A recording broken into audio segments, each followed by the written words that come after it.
안녕하십니까? 예, 안녕하세요. 예. 오늘은 특별히 중요한 내용을 말씀을 드릴 겁니다. 사람이 어떻게 하면 구원을 받는지, 하나님께서 사람을 구원하시는 방법이 무엇인지에 대해서 오늘은 좀 말씀을 드리겠습니다. 오늘 말씀을 어떠한 태도로 듣는가에 따라서 나의 영원한 운명이 달라질 수 있다. 그렇게 꼭 기억하시고 말씀을 집중해 주시면 감사하겠습니다. 예, 잠깐 같이 우리 기도하시겠습니다.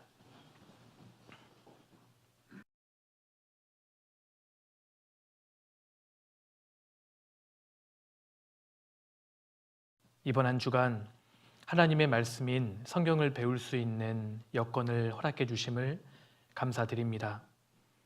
모든 사람을 사랑하시고 한 사람도 이뤄지는 것을 원치 않으시는 하나님께서 이 시간 함께 하시고 각 사람의 마음을 붙들어 주시기를 간구드립니다. 그 먼 옛날 죽은 자를 살려주시고 소경의 눈을 뜨게 해주시고 문둥병자를 깨끗하게 고쳐주신 주님의 능력이 이 시간 우리 가운데 함께 해주시기를 기도드립니다. 한 사람의 영혼이 구원을 받는 것은 사람의 지혜와 능력으로 되는 것이 아니라 성령의 역사로 되는 것임을 저희들 잘 알고 있습니다. 말씀을 증거하는 부족한 자의 입술도 붙들어 주시고 말씀을 듣는 모든 분들의 마음을 열어주옵소서. 이 시간 시종을 오직 주께 의지하옵고 또 모든 사람들 한 사람도 빠짐없이 구원함에 이를 수 있도록 도와주옵소서. 저희를 언제나 사랑하시는 예수님 이름으로 기도드렸습니다. 아멘. 예, 우리 성경 같이 찾아보겠습니다. 누가복음 18장입니다.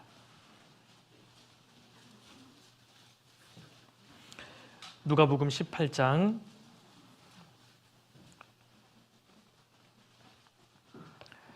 10절부터 제가 몇 구절을 읽어드리겠습니다. 누가복음 18장 10절입니다. 두 사람이 기도하러 성전에 올라가니 하나는 바리새인이요 하나는 세리라. 바리새인은 서서 따로 기도하여 가로되 하나님이여 나는 다른 사람들 곧 토색, 불의, 간음을 하는 자들과 같지 아니하고 이 세리와도 같지 아니함을 감사하나이다. 나는 일에 2번씩 금식하고 또 소득의 11조를 드리나이다 하고 세리는 멀리 서서 감히 눈을 들어 하늘을 우러러보지도 못하고 다만 가슴을 치며 가로되 하나님이여 불쌍히 여기옵소서 나는 죄인이로소이다 하였느니라. 14절 한 구절은 같이 읽겠습니다. 내가 너희에게 이르노니 이 사람이 저보다 의롭다 하심을 받고 집에 내려갔느니라. 무릇 자기를 높이는 자는 낮아지고 자기를 낮추는 자는 높아지리라 하시니라. 예, 됐습니다. 하나님께서는 모든 사람이 구원받기를 원하신다고 말씀드렸습니다. 하나님의 진심입니다. 하나님께서는 여기 앉아 계시는 여러분들 가운데 단 한 사람도 이루어지는 것을 원치 않으십니다. 하나님은 정말 나를 사랑하십니다. 그리고 모든 사람이 구원받기를 진심으로 원하십니다. 그런데 왜 지금도 너무나 많은 사람들이 지옥을 향해 가는 것일까요? 어제 말씀드렸습니다. 정작 구원을 받아야 할 사람이 간절히 원하지 않기 때문이라고 말씀드렸습니다. 사람이 구원을 받기 위해서는 딱 한 가지만 하면 됩니다. 구원받기를 간절히 원하면 되는 겁니다. 그래서 하나님께서는 찾는 마음을 가진 사람을 지금도 찾고 계시고 그 사람에게 구원받도록 도와주시는 겁니다. 그러니까 구원을 받는 데에는 시간이나 돈이 필요한 것이 아니라 마음이 필요합니다. 그래서 이 시간 분명히 마귀의 방해도 있겠지만 간절한 마음으로 말씀을 좀 잘 들어봐 주시기를 부탁드립니다. 예, 오늘 말씀은 진짜 조심은 안 됩니다. 아셨죠? 아무리 지금까지 잘 들으셨다 하더라도 오늘 말씀을 주무시면 안 됩니다. 간혹 2시간 동안 그 육체의 피로가 쫙 풀린 채로 되게 가시는 분들이 계시거든요. 그러시면 안 됩니다. 네, 아무튼 잘 끝까지 들어주시면 좋겠습니다. 누가복음 18장 이 말씀에는 예수님께서 아주 중요한 교훈의 말씀을 하셨는데 10절 다시 한번 보시겠습니다. 두 사람이 하나님께 기도하러 성전에 올라갔는데 하나는 바리새인이요 하나는 세리입니다. 자, 그 당시 이 바리새인은 사람들에게 존경받던 이 종교가입니다.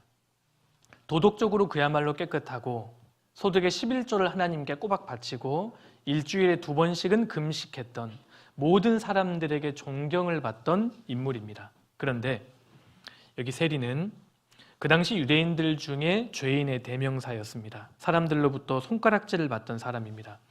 유대인들에게 죄인하면 여자 중에는 창녀였고요. 남자 죄인하면 세리였습니다. 세리가 영어로 텍스 콜렉터, 세금을 걷어들이는 사람인데 아니 세금을 걷어들이는 게 뭐가 죄였겠습니까?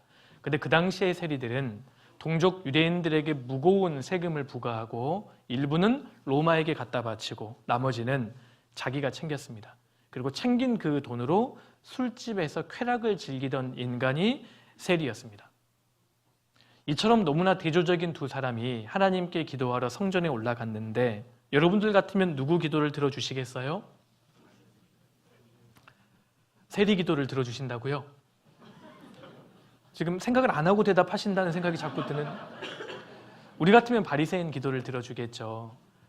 오늘날로 따지면 평생 교회를 다니고 거룩하게 살았던 장로님들, 이런 부류의 사람일 겁니다.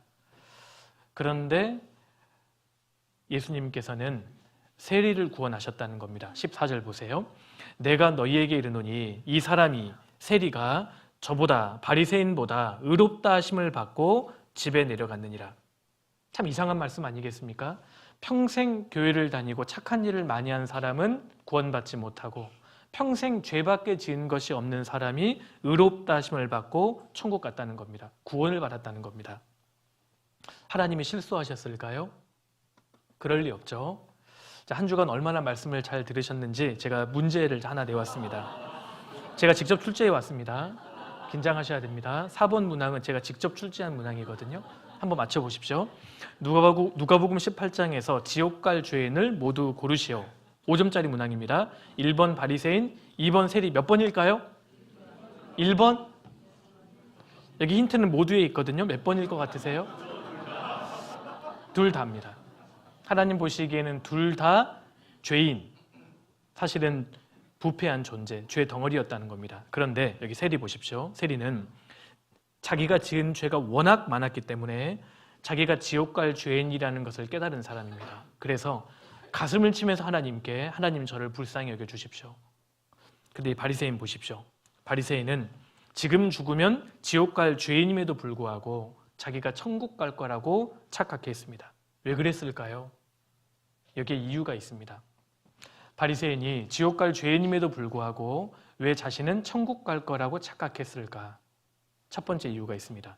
바리새인은 다른 사람들과 자기를 비교했습니다. 여기 11절 보세요. 바리새인이 이렇게 기도합니다. 바리새인은 서서 따로 기도하여 가로되 하나님이여 나는 다른 사람들 그리고 이 세리와도 같지 아니함을 감사하나이다. 바리새인은 세리와 자기 자신을 비교하고 있는 겁니다. 심판을 내리시는 하나님께서 자기를 어떻게 바라보시는지에 대해서는 생각하지 않았습니다. 하나님 말씀을 보는 것이 아니라 주변 사람들의 말에 귀를 기울였던 사람이 바리새인입니다. 그래서 그는 자기가 꽤 괜찮은 사람이라고 착각했던 겁니다. 그리고 두 번째, 바리새인이 지옥 갈 죄인임에도 불구하고 왜 천국 갈 거라고 착각했을까? 바리새인은 잘못된 죄의 기준을 가지고 있었습니다. 실제로 바리새인은 겉으로 드러난 말과 행동만 죄라고 생각했습니다. 근데 워낙 바리새인은 종교 생활을 열심히 하고 있었기 때문에 겉으로 죄가 잘 안 드러났습니다. 그래서 자기는 의롭다고 생각했던 겁니다. 자, 그렇다면 하나님이 보시는 죄가 무엇일까?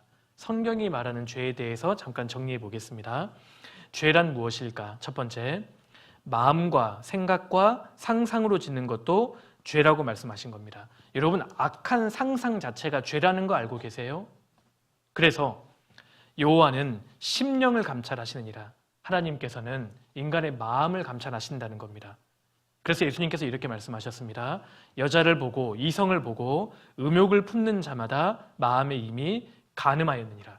마음속에 이상한 생각을 품어도 간음이라는 겁니다. 요한일서 3장 15절에는 그 형제를 미워하는 자마다 살인하는 자니, 하나님 보시기에는 누군가를 미워만 해도 살인입니다. 자, 마음과 생각과 상상으로 짓는 것도 죄라고 말씀하셨고, 자, 두 번째, 이것도 죄입니다. 하나님이 하지 말라고 하시는 것을 범해버린 것 역시 죄입니다. 하나님께서 거짓말 하지 말라고 하셨습니다. 탐내지 말라고 하셨잖아요. 하나님께서 하지 말라고 하시는 것을 범해버렸습니다. 그거 죄입니다. 여기까지는 이해되시죠? 자, 세 번째, 이것도 죄입니다. 반대로 하나님이 하라고 하시는 게 있습니다. 그것을 하지 않는 것 역시 죄입니다. 그러니까 하나님이 하라고 하시는 것, 하나님께서 의롭게 살라고 하셨고 선하게 착하게 살라고 말씀하셨습니다. 그런데 하라고 하시는 것을 하지 않는 것도 죄라는 겁니다. 야고보서 4장 17절에 이러므로 사람이 선을 행할 줄 알고도 행치 아니하면 죄니라. 예수님께서는 너의 이웃을 너의 몸과 같이 사랑하라고 말씀하셨습니다. 부모를 공경하라고 하셨습니다. 하라고 하시는 것을 하지 않는 것 역시 죄입니다. 2번하고 3번 차이 아시겠죠? 하지 말라고 하시는 것을 해도 죄고요. 하라고 하시는 것을 적극적으로 하지 않아도 죄라는 겁니다. 자, 네 번째로 이것도 죄입니다. 자, 하나님이 하라고 하시는 것을 우리가 범할 때가 많이 있지만 때로는 최선을 다해서 지키려고 노력할 때가 있습니다. 그러니까 하나님 선하게 살라고 하셨고 우리에게 의롭게 살라고 하셨습니다. 우리가 이걸 범할 때가 물론 많지만 때로는 착하게 살아보려고 노력할 때가 있습니다. 하나님 그것을 깨끗하게 보실까요? 그것도 더럽게 보실까요? 어떻게 생각하십니까? 여러분 이것을 정확하게 이해하셔야 합니다. 인간이 행하는 선행을 하나님이 과연 깨끗하게 보실까? 그것도 인정하지 않으실까? 하나님 그것도 인정 안 하십니다. 이사야 64장 6절에 대저 우리는 다 부정한 자 같아서 우리 모두는 하나님 앞에 다 깨끗하지 않습니다. 다 부정합니다. 그런데 우리의 죄가 더러운 것은 말할 것도 없고 우리의 의, 우리의 선행, 우리의 종교적인 열심, 우리의 봉사, 우리의 구제, 우리의 모든 착한 행동도 하나님 보시기에는 다 더러운 옷 같으며 우리는 다 세폐함이 잎사귀 같으므로 우리의 죄악이 바람같이 우리를 몰아가나이다. 하나님께서는 우리의 선행, 우리의 착한 행동도 더러운 옷이라고 보시는 겁니다. 왜 그러실까요? 자, 사람은 양심이 있기 때문에 자 보십시오. 오늘 살면서 죄를 지었습니다. 거짓말도 했고요. 잘못된 말도 했고 부모님에게 불효했습니다. 우리에게는 양심이 있기 때문에 이 죄를 범하면 마음이 괴롭고요. 그리고 이제 지옥 가잖아요. 이것을 만회하려고 하는 마음이 우리에게 있습니다. 그래서 착한 일을 하는 겁니다. 남을 도와주기도 하고 교회에 가서 기도하고 회개하고 부모님에게 효도했습니다. 그러면 우리가 은연중에 어떻게 생각하냐면 이 죄와 선행은 하나씩 소구된다고 생각하는 겁니다. 그럼 뭐만 남았습니까? 선행 2개 남았죠? 그러니까 죽으면 어디 간다? 천국 가지 않겠나 이렇게 생각한다는 겁니다. 하나님 말씀하십니다. 인간의 의조차도 하나님 보시기에는 다 더러운 옷과 같다는 겁니다. 하나님 이것도 깨끗하게 안 보십니다. 여기에 죄가 발려있다고 보시는 겁니다. 왜 그럴까요? 여러분 인간이 어떠한 극단적인 선행을 베푼다 할지라도 하나님의 절대적인 기준에는 도달할 수 없기 때문입니다. 제가 한번 예를 들어 볼게요. 여러분들 지금까지 살아오시면서 그 불쌍한 사람에게 호주머니에 있는 동전이나 지폐 주신 적 있으시죠? 그래도 정말 그 착하게 사셨네요. 우리 대구 중국교회 자매님들은. 옛날에 몇십 년 전만 하더라도 우리나라에 거지가 많았습니다. 아마 기억하시는 분들 계실 겁니다. 길거리에 돈을 구걸하시는 불쌍하신 분들도 많았고요. 지하철 같은 데 탑승하면 몸이 불편하신 분들이 땅을 이제 기어오시면서 돈을 구걸하시는 분들도 꽤나 많았습니다. 주신 적 있으시죠? 그분들에게요? 왜 그분들에게 돈을 준 겁니까? 불쌍하니까요. 그렇습니다. 불쌍해서 그런 사람들을 도와주는 겁니다. 그런데 문제는 그 마음이 전부였는가 하는 겁니다. 혹시 이런 마음도 있지 않았습니까? 내가 그 사람을 도와주는 그 장면을 제 3자가 보고 나를 꽤 괜찮은 사람으로 봐주면 좋겠다. 이런 기대 심리도 있지 않았습니까? 또 겉으로는 절대 드러내지 않지만 그 사람을 도와주면서 그 사람을 무시하는 마음도 은연중에 있습니다. 아유, 당신은 참 안 됐네요. 그래도 저는 당신보다는 꽤 괜찮은 상황이에요. 상대방에 대한 멸시하는 마음도 있다는 겁니다. 그리고 종교를 가진 사람이라면 내가 믿는 신이 나의 이런 선행을 보고 나와 내 자식들에게 복 주겠지. 그런 기대 심리도 있습니다. 그리고요, 누군가를 도와줄 때 사실 누구 마음이 편합니까? 내 마음이 뿌듯합니다. 사실 그런 것을 노리고 선행을 하는 사람도 적지 않습니다. 그러니까 인간은 원래부터 이기적인 죄인으로 태어났기 때문에 어떠한 극단적인 선행을 베푼다 할지라도 하나님은 그것을 깨끗하게 안 보신다는 겁니다. 그래서 이렇게 말씀하시는 겁니다. 전도서 7장 20절 같이 읽겠습니다. 선을 행하고 죄를 범치 아니하는 의인은 세상에 아주 없느니라. 동기가 잘못되었기 때문입니다. 하나님 보시기에 선만 행하고 죄를 한 번도 범한 적이 없는 사람이 의인이고 의인이 천국 가는데 하나님 말씀하십니다. 의인은 세상에 아주 없느니라. 우리는 순금이 아니라는 겁니다. 하나님 앞에 도금된 존재입니다. 여러분, 순금은요 계속 녹여도 금만 나옵니다. 도금은요 처음에는 금이 나오지만 나중에는 쇳물이 나옵니다. 인간은 순금이 아니라 도금된 존재라는 겁니다. 하나님은 사람을 깨끗하게 안 보십니다. 욥기 15장 14절에 사람이 무엇이간데 깨끗하겠느냐, 여인에게서 난 자가 무엇이간데 의롭겠느냐. 하나님은 그 거룩한 자들을 믿지 아니하시나니 하늘이라도 그의 보시기에 부정하거든 하물며 악을 짓기를 물마심같이 하는 가증하고 부패한 사람이겠느냐. 여러분, 하나님은 사람을 깨끗하게 안 보십니다. 사람이 무엇이간데 깨끗하겠느냐. 하나님은 그 거룩한 자들을 믿지 아니하시나니. 우리가 인생을 살다 보면 참 존경할 만한 사람을 만나곤 합니다. 야, 정말 이런 사람이라면 내가 멘토로 삼을 만하다. 이분은 정말 훌륭하다. 그런데 하나님은 그러한 사람들도 믿지 않으십니다. 하물며 하나님께서 나를 믿으시겠습니까? 악을 짓기를 물마심같이 하는 가증하고 부패한 사람이겠느냐. 하나님은 사람을 깨끗하게 안 보십니다. 25장 4절에 하나님 앞에서 사람이 어찌 의롭다 하며 부녀에게서 난 자가 어찌 깨끗하다 하랴. 하나님의 눈에는 달이라도 명랑치 못하고 별도 깨끗이 못하거든. 6절 같이 읽겠습니다. 하물며 벌레인 사람 구더기인 인생이라. 이 말씀에서 포인트는 하나님 앞에서입니다. 하나님의 눈에는 여러분, 사람 보기에 훌륭한 사람일 수 있습니다. 사람들에게는 칭찬받을 수 있습니다. 근데 문제는 하나님 앞에서 어떻게 사람이 의롭다 할 수 있겠습니까? 하나님의 눈에는 달이라도 명랑치 못하고, 여러분, 가을 하늘에요 보름달이 떠 있습니다. 밝아요, 어두워요? 밝잖아요. 하나님 그것도 어둡게 보십니다. 가을 하늘에 은하수가 떠 있습니다. 아름다워요, 더러워요? 아름답잖아요. 하나님은 그것도 깨끗하게 안 보신다는 겁니다. 하물며 절대적인 하나님의 시선 앞에서 우리는 벌레요, 구더기입니다. 여러분, 따라해 보세요. 하나님은 나를 구더기로 보신다. 하나님은 나를 구더기로 보십니다. 구더기 아십니까? 우리 젊은 대학생들, 청년들은 구더기 보실 일이 없죠. 제가 보여드릴게요. 자, 식사하시는데 밥상 위에 구더기 3마리가 올라왔습니다. 이거 제가 직접 그렸거든요. 작가의 혼이 서려 있습니다. 자세히 보시면요. 자, 구더기가 뭐 먹고 살죠?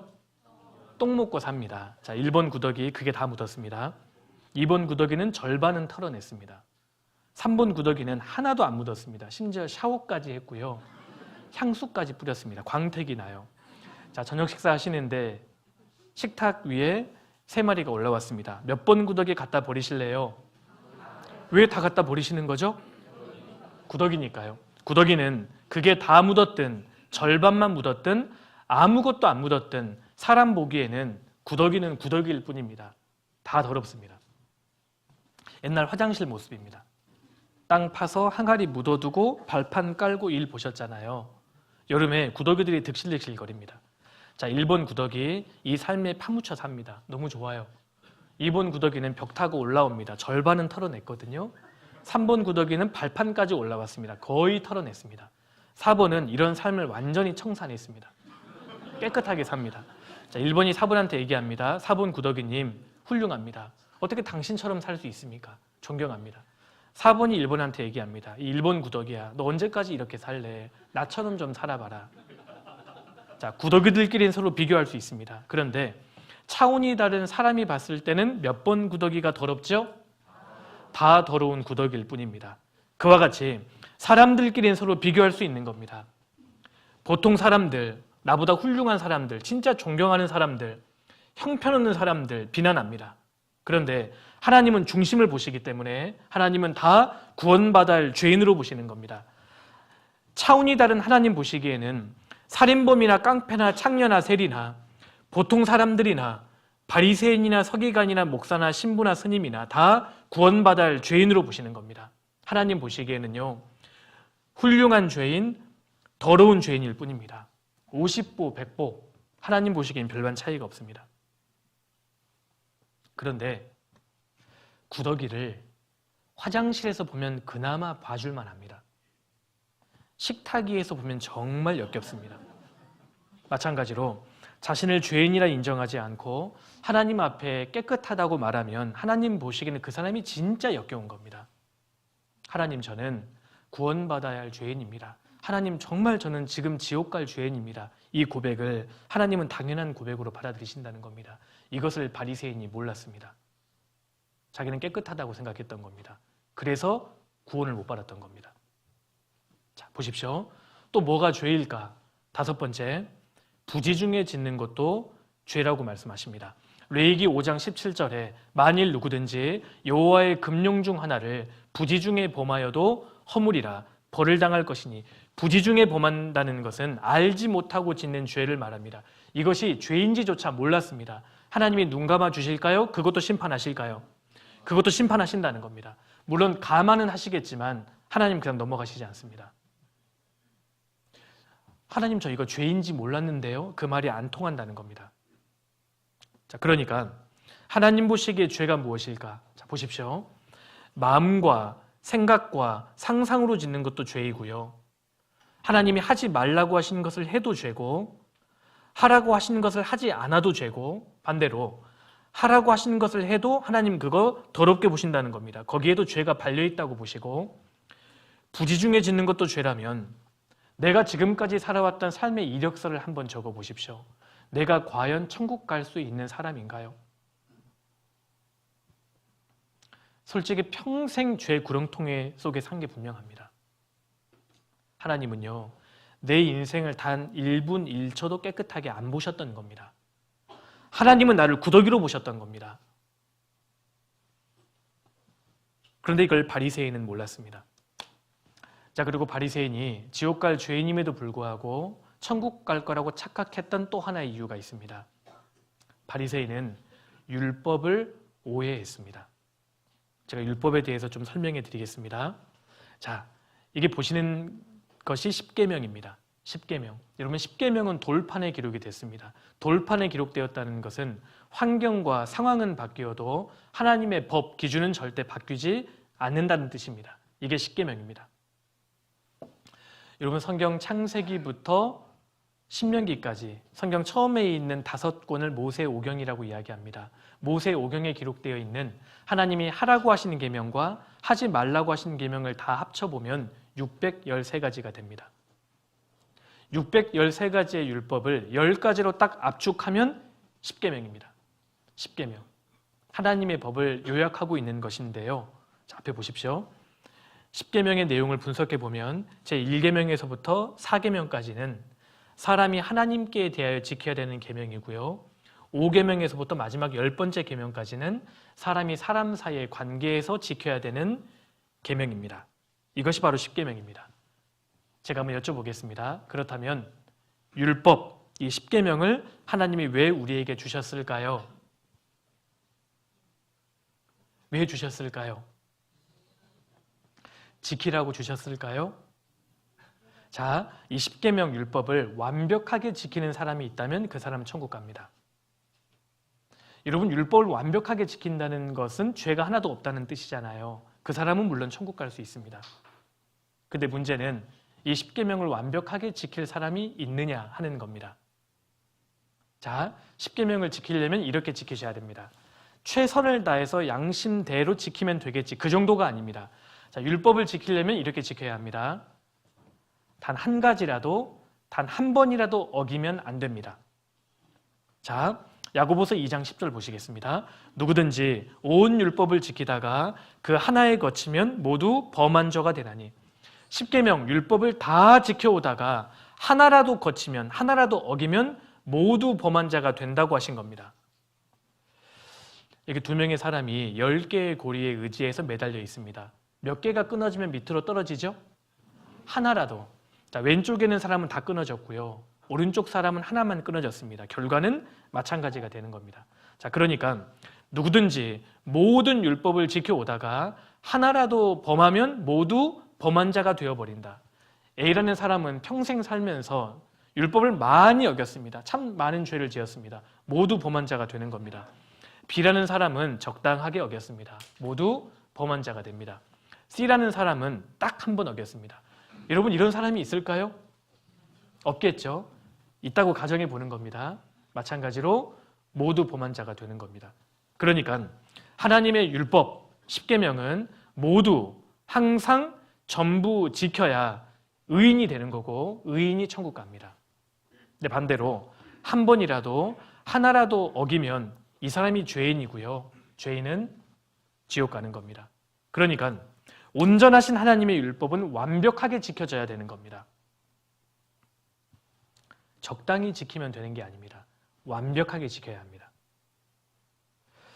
자, 그리고 두 번째로 율법 10계명을 지키려면 또 이렇게 지켜야 됩니다. 행동으로뿐 아니라 마음으로도 어기면 안 됩니다. 자, 여러분 10번째 계명이 탐내지 말라는 것 알고 계십니까? 마음속에 탐내잖아요. 욕심을 부리지 않습니까? 이미 다 어긴 게 되는 겁니다. 저는 7번째 간음은 안 했는데요. 예수님 말씀하셨습니다. 여자를 보고 음욕을 품는 자마다 이미 마음에 간음했다고 보시는 겁니다. 마음으로도 어기면 안 되는 겁니다. 6번째, 저 살인은 안 했는데요. 형제를 보고 미워하는 자마다 살인하는 자라고 말씀하셨습니다. 행동으로뿐 아니라 마음으로도 어기면 안 됩니다. 5번째 계명이 부모를 공경하랍니다. 여러분이 자식들이 부모님 장례식장에서 영정사진을 붙들고 통곡하는 겁니까? 부모님이 그립기 때문만은 아닙니다. 살아생전 불효했던 기억 때문입니다. 사실 저희 모두는 알고 있지 않습니까? 우리 모두는 사실 불효자입니다.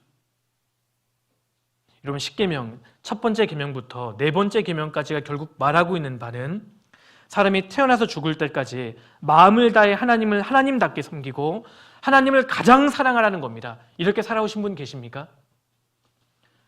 아무도 그렇게 살 수 없습니다.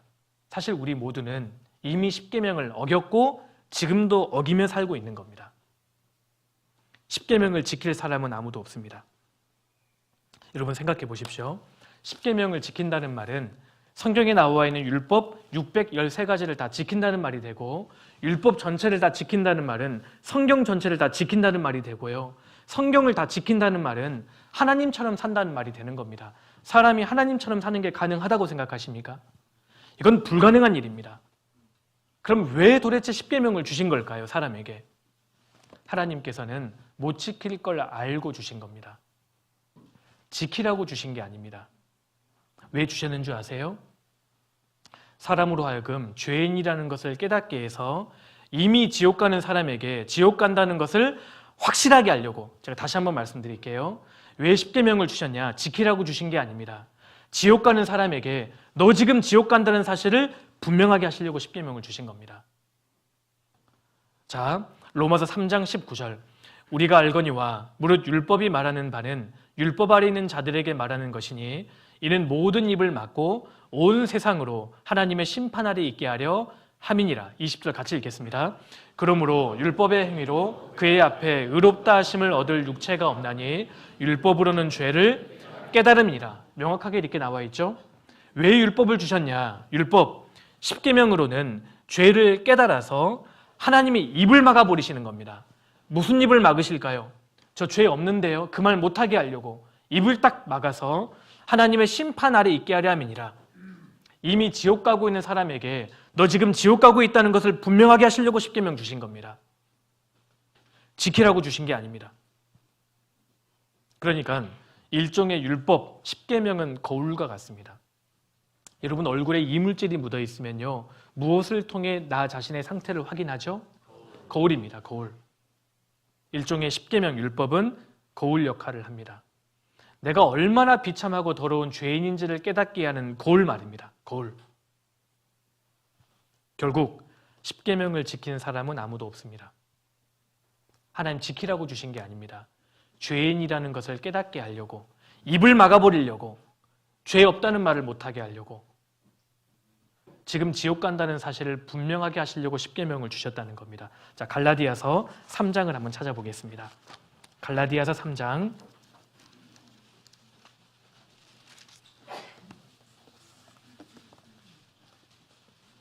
10절입니다. 10절. 앞에 보셔도 괜찮습니다. 10절. 무릇 율법 행위에 속한 자들은 저주 아래 있나니 기록된 바 누구든지 율법책에 기록된 대로 온갖 일을 항상 행하지 아니하는 자는 저주 아래 있는 자라 하였습니다. 앞에 보십시오. 무릇 율법 행위에 속한 자들은, 율법을 지켜서 천국 가려고 하는 사람들은 그 뜻입니다. 내가 지금부터 죄를 안 짓고 착하게 살아서 교회 생활을 열심히 해서 천국 가려고 하는 사람들은 그 뜻이기도 합니다. 축복 아래 있나니 아닙니다. 저주 아래 있나니 지옥 간다는 뜻입니다. 왜냐하면 누구든지 율법책에 기록된 대로 모든 일을 항상 행하지 아니하는 자는 지옥 가기 때문입니다. 그래서요, 내가 이렇게 착하게 살고 교회를 열심히 다닌다면 천국 갈 수 있겠지, 이렇게 생각하는 사람은 성경을 조금도 모르는 사람이 되는 겁니다. 내가 지금까지 이렇게 교회를 다니고 있고 직분을 받았는데 하나님이 나를 설마 지옥에 보내실까? 이렇게 생각하는 사람은 성경의 하나님을 전혀 모르는 사람이 되는 겁니다. 성경은 아니라고 말씀하시는 겁니다. 자, 그래서 하나님께서 사람에게 구원받는 방법, 다른 방법을 하나 정하신 겁니다. 그 다음 구절 11절입니다. 같이 읽겠습니다. 또 하나님 앞에서 아무나 율법으로 말미암아 의롭게 되지 못할 것이 분명하니 이는 의인이 믿음으로 살리라 하였음이니라. 제가 설명해 드릴게요. 자, 보십시오.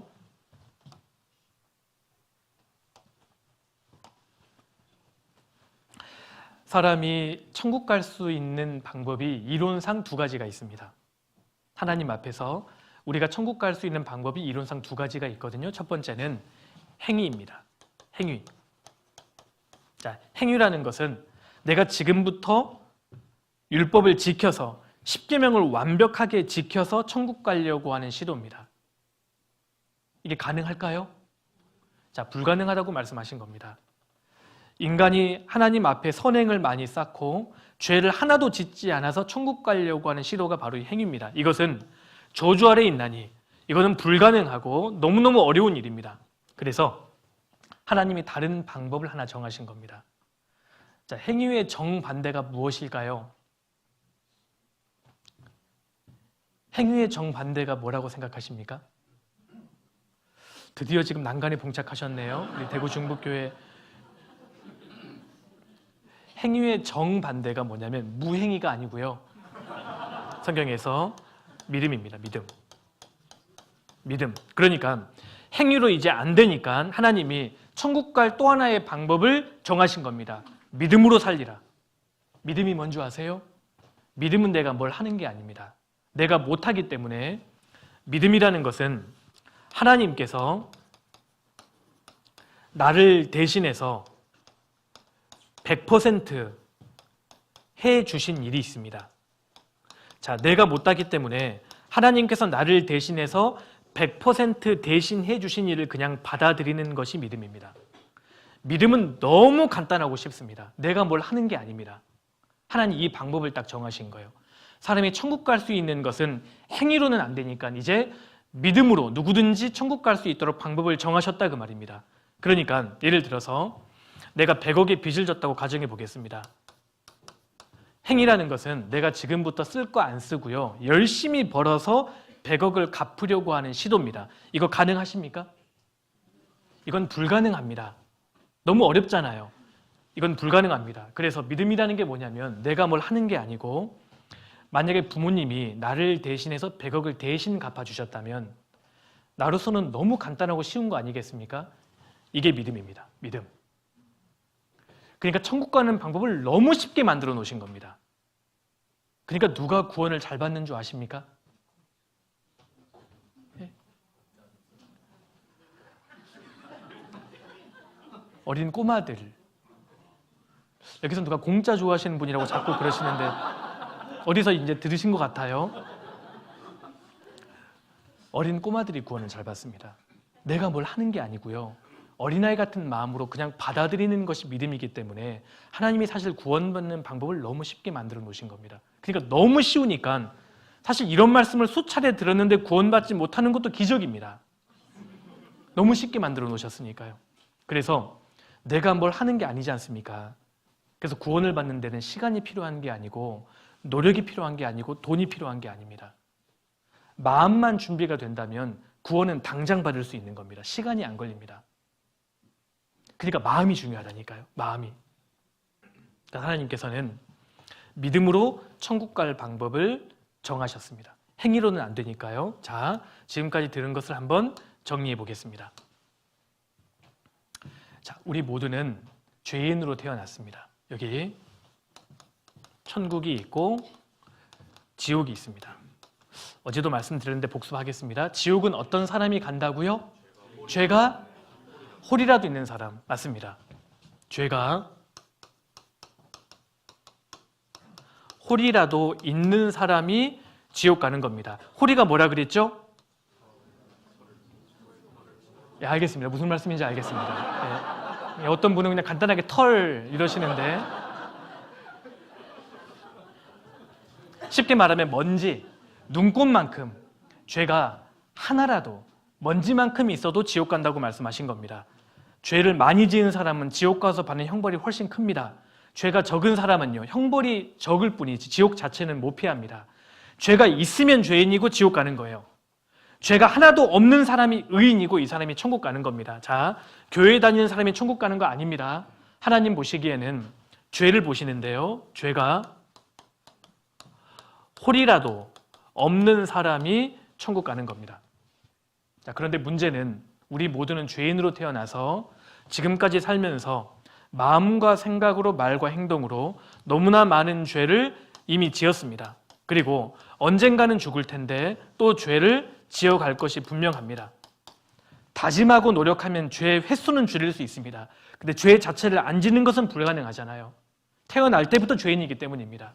이미 지은 죄도 문제고 앞으로 지을 죄도 어찌할 도리가 없는 겁니다. 어떻게 하면 좋습니까? 어제 말씀드렸습니다. 방법이 없는 겁니다. 여러분, 죄는 돈으로 없어지는 것이 아닙니다. 내 전 재산을 다 바친다 하더라도 내가 거짓말했던 죄 하나 안 없어집니다. 죄는 눈물로 없어지는 것이 아닙니다. 내가 이미 지은 죄 눈물로 하나님 앞에 회개하고 자백한다고 해도 내가 누구를 미워했던 죄 그렇게 없어지는 게 아닙니다. 교회를 열심히 다닌다고 해도 죄 없어지는 게 아닙니다. 어떻게 하면 좋습니까? 기적을 체험하고 방언을 한다 하더라도, 심지어 귀신을 쫓아내고 죽은 사람을 살렸다 할지라도 죄를 사한 것과는 무관하지 않습니까? 다시 한번 말씀드리지만 죄 때문에 지옥 가는 겁니다. 기적을 체험하는 것과 죄를 없애는 것은 무관한 겁니다. 어떻게 하면 좋죠? 방법이 없습니다. 이걸 알아야 됩니다.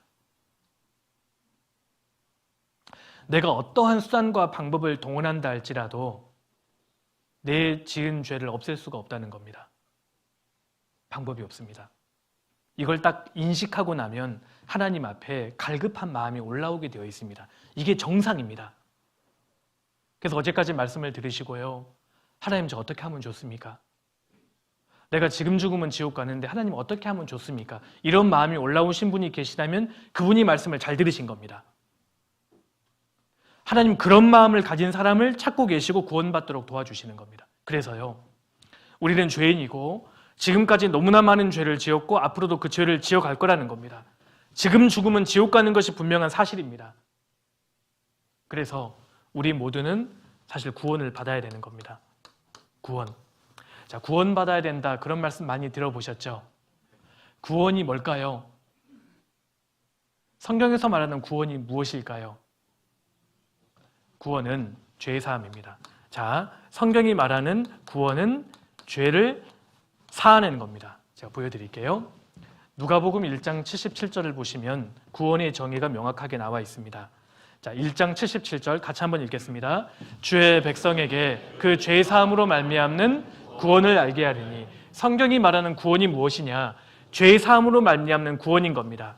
죄 사함, 죄를 사한다는 것은 죄를 없애는 걸 말하는 겁니다. 죄를 씻어버리는 겁니다. 그렇다면 몇 퍼센트의 죄를 없애야 할까요? 100%. 그렇죠.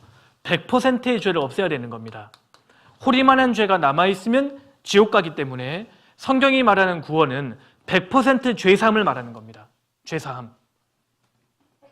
그래서 구원을 받는다 그 말은 죄사함을 받는다. 동의어입니다.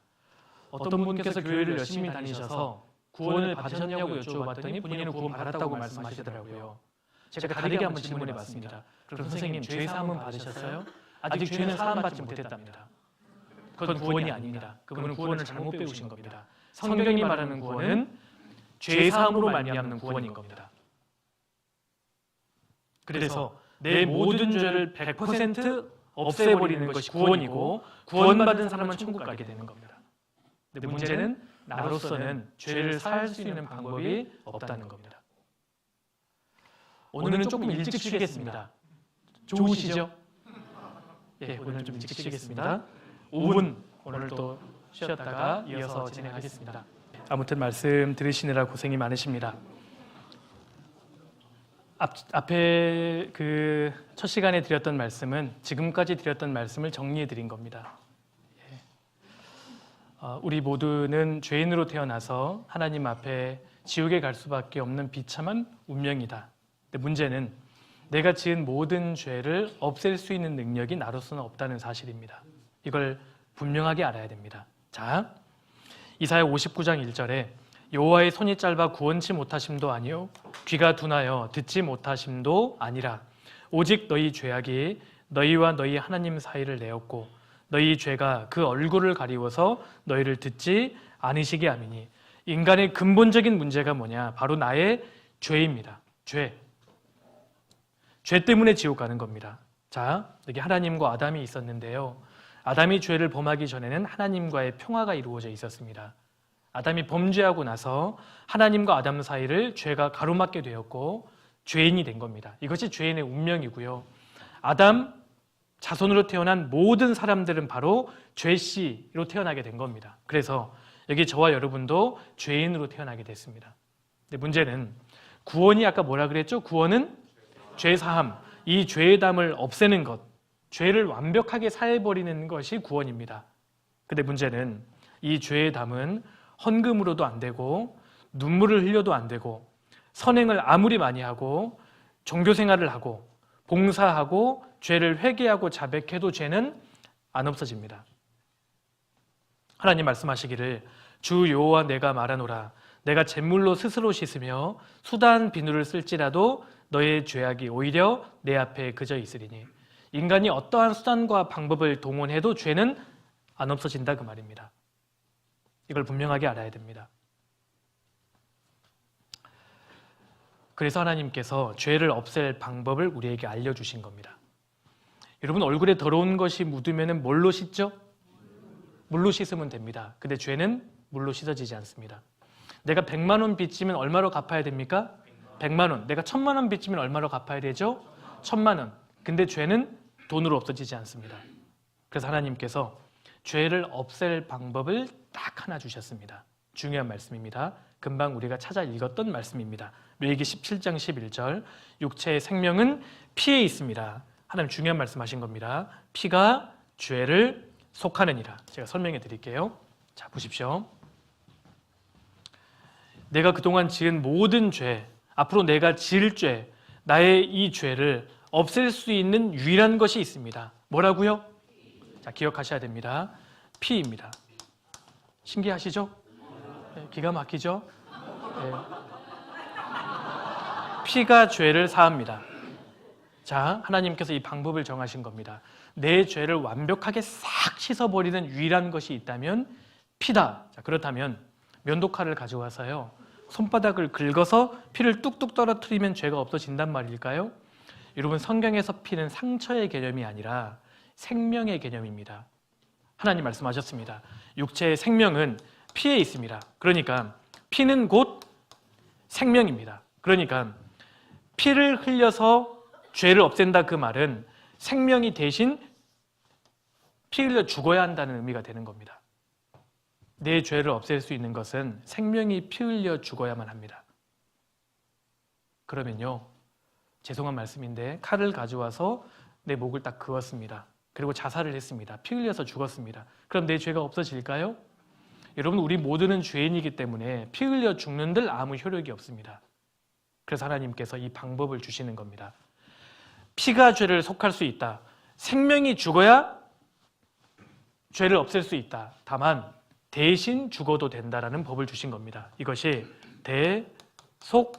대속법입니다. 여러분, 대자가 대신할 대자거든요. 대신 죄를 속할 수 있다는 법입니다. 자, 죄를 속하기 위해서는 뭐가 흘려져야 된다고요? 생명이 죽어서 피 흘려야 되기 때문에 대속법을 쉬운 말로 말하면 대신 죽어도 된다는 법입니다. 하나님께서 이 법을 주셨습니다. 우리를 구원하시기 위해서. 이것이 내가 구원받을 수 있는 유일한 길입니다. 대속법, 대신 죽어도 된다. 그래서 구약시대 이스라엘 백성들은 자신이 지은 죄를 용서받기 위해서, 죄를 없애기 위해서 뭐를 대신 죽였는 줄 아세요? 양이나 염소와 같은 짐승을 대신 죽였습니다. 자, 이스라엘 백성들이 양이나 염소 피 흘려 대신 죽임으로 구원을 받게 됐는데, 이 모습을 보면 야, 우리가 이렇게 구원을 받을 수 있구나, 힌트를 얻을 수 있습니다. 제가 설명해 드릴게요. 자, 성막의 내용을 좀 설명해 드리겠습니다. 레위기 16장에 그 내용이 있습니다. 자, 보십시오. 또 백성을 위한 속죄제 염소를 잡아, 짐승을 가져옵니다. 잡아서 피를 냅니다. 그 피를 가지고 장 안에 들어가서 그 숫송아지 피로 행함 같이 그 피로 행하여 속죄소와 속죄소 앞에 뿌릴지니 곧 이스라엘 자손의 부정과 그 범한 모든 죄를 인하여 지성소를 위하여 속죄하고 또 그들의 부정한 중에 있는 회막을 위하여 그같이 할 것이요. 제가 설명드리겠습니다. 구약시대 하나님께서는 이스라엘 백성들에게 이렇게 성막을 만들라고 말씀하셨습니다. 그리고 매년 7월 10일이 되면 대속죄일이었습니다. 이스라엘 백성들이 1년 동안에 지은 모든 죄를 한꺼번에 사하는 날이었는데, 자, 보세요. 이 유대인이 1년 동안 이런 죄를 지었습니다. 이 죄 때문에 이제 심판받고 지옥 가게 생겼잖아요. 그래서 제물, 짐승을 가져옵니다. 그리고 대속죄일에 대제사장은 이스라엘 백성들이 보는 앞에서 이 짐승에게 안수를 합니다. 여러분, 안수는 이스라엘 백성들이 1년 동안에 지은 죄가 이 짐승에게 전가되는 것을 의미합니다. 이게 안수의 의미였습니다. 이렇게 안수를 합니다. 그리고 이스라엘 백성들이 1년 동안에 지은 죄를 대신 짐승이 짊어졌으니까요, 죄를 없애려면 뭐가 흘려져야 된다고요? 피가 흘려져야 됩니다. 그래서 이 짐승을 대신 피 흘려 죽이는 겁니다. 그리고 대제사장은 짐승의 피의 일부를 가지고 장 안에 들어갑니다. 번제단과 물두멍을 통과해서 장 안에 들어갑니다. 장 안에 들어가면 여기 지성소라는 곳이 있었는데 지극히 거룩한 장소라는 뜻입니다. 이곳에 하나님의 임재가 있었습니다. 1년에 딱 한 번 대제사장이 지성소를 들어올 수 있었는데 짐승의 피를 가지고 들어가지 않으면 바로 즉사했습니다.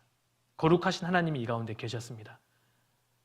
자, 대제사장이 짐승의 피를 가지고 지성소 안에 들어가면 여기 언약궤가 있는데요, 언약궤의 뚜껑을 속죄소라고 합니다. 죄를 속할 수 있는 자리란 뜻입니다. 이곳에다가 피를 7번 뿌리게 됩니다.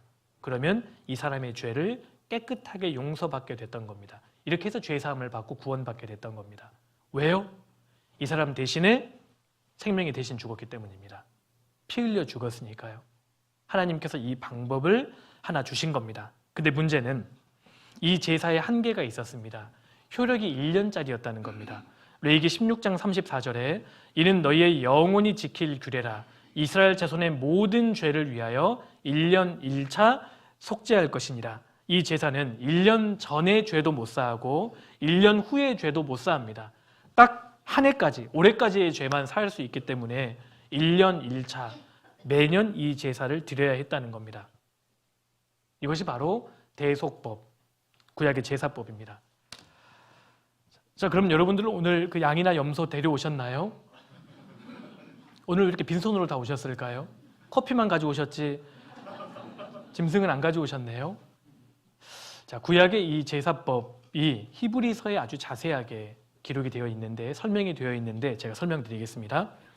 히브리서 10장 1절에 율법은, 여러분 율법은 십계명과 앞서 말씀드렸던 의식법, 제사법을 다 통칭하는 겁니다. 율법은 장차 오는 좋은 일의 그림자요 참 형상이 아니므로 해마다 매년 늘 드리는 바 이와 같은 제사로는 나아오는 자들을 언제든지 온전케 할 수 없느니라. 3절 같이 읽겠습니다.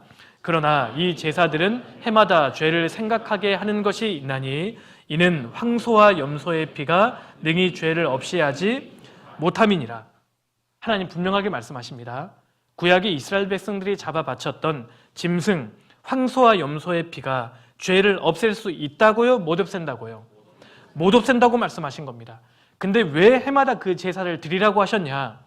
그림자였다는 겁니다. 그림자. 진짜 중요한 것을 설명하기 위한 모형이었다는 겁니다. 모형. 그러니까 하나님 지금 이 말씀을 하시는 겁니다. 여러분, 사람이 죄를 지었으면 누가 죽어야 합니까? 사람이 죽어야 합니다. 왜 짐승을 대신 죽이냐 그 말입니다. 짐승 피로는 안 된다. 사람이 죽어야 한다. 지금 그 말씀을 하시는 겁니다. 그럼 왜 짐승을 계속 죽이도록 하신 거냐? 그건 그림자였다는 겁니다. 사람이 나를 위해 대신 죽어야 한다는 것을 우리에게 알려주시기 위한 설명, 모형이었다. 여기까지 결론입니다. 여기 앉아 계신 분들, 여러분들 각각의 죄를 완벽하게 없애고 천국 갈 수 있는 유일한 방법이 있습니다. 나를 대신해서 죽어줄 사람을 데려오셔야 합니다. 이 방법밖에 없습니다. 나를 대신해서 죽어줄 사람을 데려오십시오. 근데 아무나 데려오시면 안 됩니다. 저 길에 걸어가는 사람 데려오면 이건 살인죄가 되거든요. 조건이 있습니다. 나를 위해 죽어줄 사람은 두 가지의 조건을 충족시켜야 합니다. 첫 번째, 나를 죽기까지 사랑하는 사람이어야 합니다. 그러니까요, 강제로 죽일 수 없다는 겁니다. 그 사람이 희망해야 합니다. 나를 대신해서 죽어줄 사람이라면 나를 죽기까지 사랑하는 사람 아니겠습니까? 그런 분 계세요? 여기 금방 누가 엄마라고 하셨던 것 같은데 엄마랑 상의하셨나요? 만약에 내 어머니가 진짜 살아계신다면 여러분, 어머니는요 자식을 위해 목숨을 바칠 준비가 되어 있는 분이잖아요. 나를 위해 대신 죽어주실 수도 있습니다. 근데 문제는 두 번째 조건에서 탈락입니다. 자, 두 번째 조건이 있습니다. 나를 위해 대신 죽어줄 그 사람은 나를 죽기까지 사랑할 뿐만 아니라 죄가 없는 의인이어야 합니다. 왜요? 죄인은 죄인을 대신해서 죽을 수 없는 겁니다. 제가 설명해 드릴게요. 자, 예를 한번 들어보겠습니다.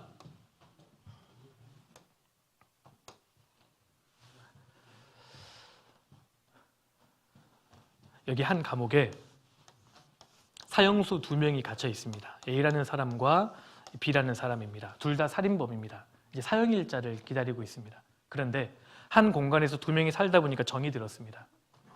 A가 B를 보니까요, B가 너무 불쌍한 겁니다. 자기는 많은 사람을 찔러 죽였는데 이 사람은 한 명만 우발적으로 죽였고 너무 사람이 착해요. 그리고 처자식들이 다 있습니다. 그래서 큰맘 먹었습니다. 내가 B를 대신해서 죽어줘야겠다. 그래서 재판장님에게 이렇게 말합니다. 판사님, 제가 B를 대신해서 죽어주고 싶습니다. 허락해 주십시오. 허락할까요? 허락 안 할까요? 왜 허락 안 합니까? 아니, 지 죄 때문에 죽을 사람이 어떻게 다른 사람을 대신해서 죽어줄 수 있겠어요? 죄인은 죄인을 대신해서 못 죽어주는 겁니다. 그런데 이 나라의 법에 선량한 시민이 죄인을 대신해서 형벌 받아도 된다라는 법이 있다면 가정해 보겠습니다. 여기 C가 있습니다. 이 C는 선량한 시민이고 B를 죽기까지 사랑하는 어머니입니다. 그리고 범법자가 아닙니다. 그리고 본인이 죽어주고 싶어 합니다. 그러면 C는 B를 대신해서 죽어줄 수 있죠? 그런 법이 있다면 말입니다. 마찬가지로 나를 대신해서 죽어줄 사람은 나를 죽기까지 사랑할 뿐만 아니라 죄가 하나도 없는 의인이어야 합니다. 그 사람을 데려오셔야 합니다. 그런 분이 있을까요? 여러분, 이 세상에 의인이 있을까요? 아까 의인이 아주 없다고 말씀하셨잖아요. 그래서 하나님께서 나를 위해서 한 사람을 준비하신 겁니다. 자, 그 다음 구절 히브리서 10장 5절입니다. 그러므로 세상에 임하실 때에 가라사대 하나님이 제사와 예물을 원치 아니하시고 하나님이 구약 시대에 바쳐 죽였던 짐승들을 원치 아니하시고 오직 나를 위하여 한 몸을 예비하셨도다. 누구를 위해서요? 나를 위해서 한 몸, 한 사람을 하나님이 준비하신 겁니다. 여러분, 그분이 누굴까요? 이분이 예수님입니다. 예수님. 한번 찾아보겠습니다. 디모데전서 1장을 한번 넘겨보겠습니다. 자, 지금 찾는 말씀도 굉장히 중요한 말씀입니다. 디모데전서 1장 15절입니다.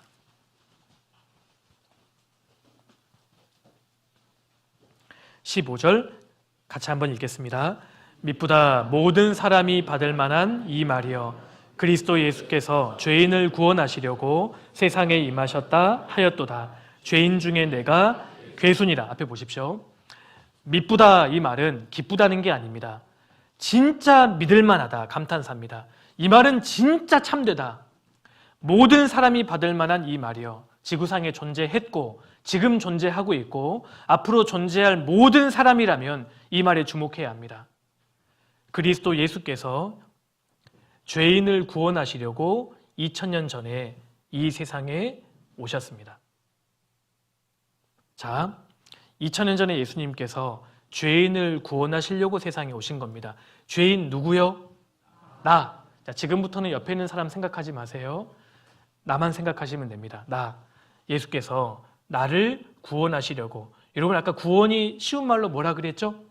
죄사함. 그러니까 죄인을 구원하시려고 그 말은 나의 죄를 사하시려고, 나의 죄를 없애려고 같은 말입니다. 내 죄를 없애려고 2000년 전에 이 땅에 와주신 겁니다.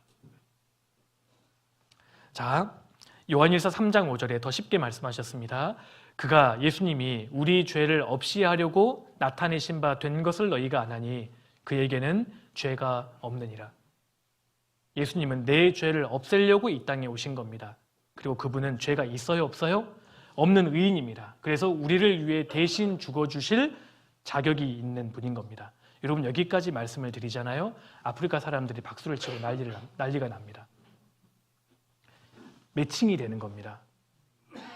유일하게 죄 없는 한 분이 내 죄를 없애려고 이 땅에 오셨다.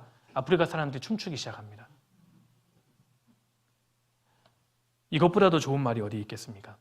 자, 2000년 전에 예수님께서 나를 구원하시기 위해서 내 죄를 없애주시려고 이 땅에 오신 겁니다. 만약에 예수님께서 내 죄를 없애시는 것을 성공하시면 나 죽으면 어디 가죠? 천국 갑니다. 만약에 포기하시거나 실패하시면 나 어디 가는 겁니까? 지옥 가는 거예요. 그럼 내가 천국 가고 지옥 가고는 누구 손에 달린 거죠? 이제 예수님 손에 달린 겁니다. 맞죠? 내가 못하니까요. 나를 대신해서 오신 분이 예수님이십니다. 예수님. 예수님이 만약에 성공하신다면 나는 천국 갈 수 있는 겁니다. 그래서 지금부터 우리가 해야 할 일은 과연 예수님이 내 죄를 없애시는 것을 성공하셨냐 아니면 실패하셨냐 이것만 확인하면 됩니다. 여러분, 확인하는 게 사실 믿음이거든요. 믿음은 굉장히 쉬운 겁니다. 확인하는 겁니다. 그렇다면 확인 방법은 무엇일까요? 성경입니다. 성경은 거짓말하지 않으니까요. 한번 찾아보겠습니다. 자, 지금부터는 정말 예수님께서 내 죄를 없애시는 것이 확실하냐 이것만 확인해 보겠습니다. 요한복음 1장을 넘겨보겠습니다. 요한복음 1장 29절입니다.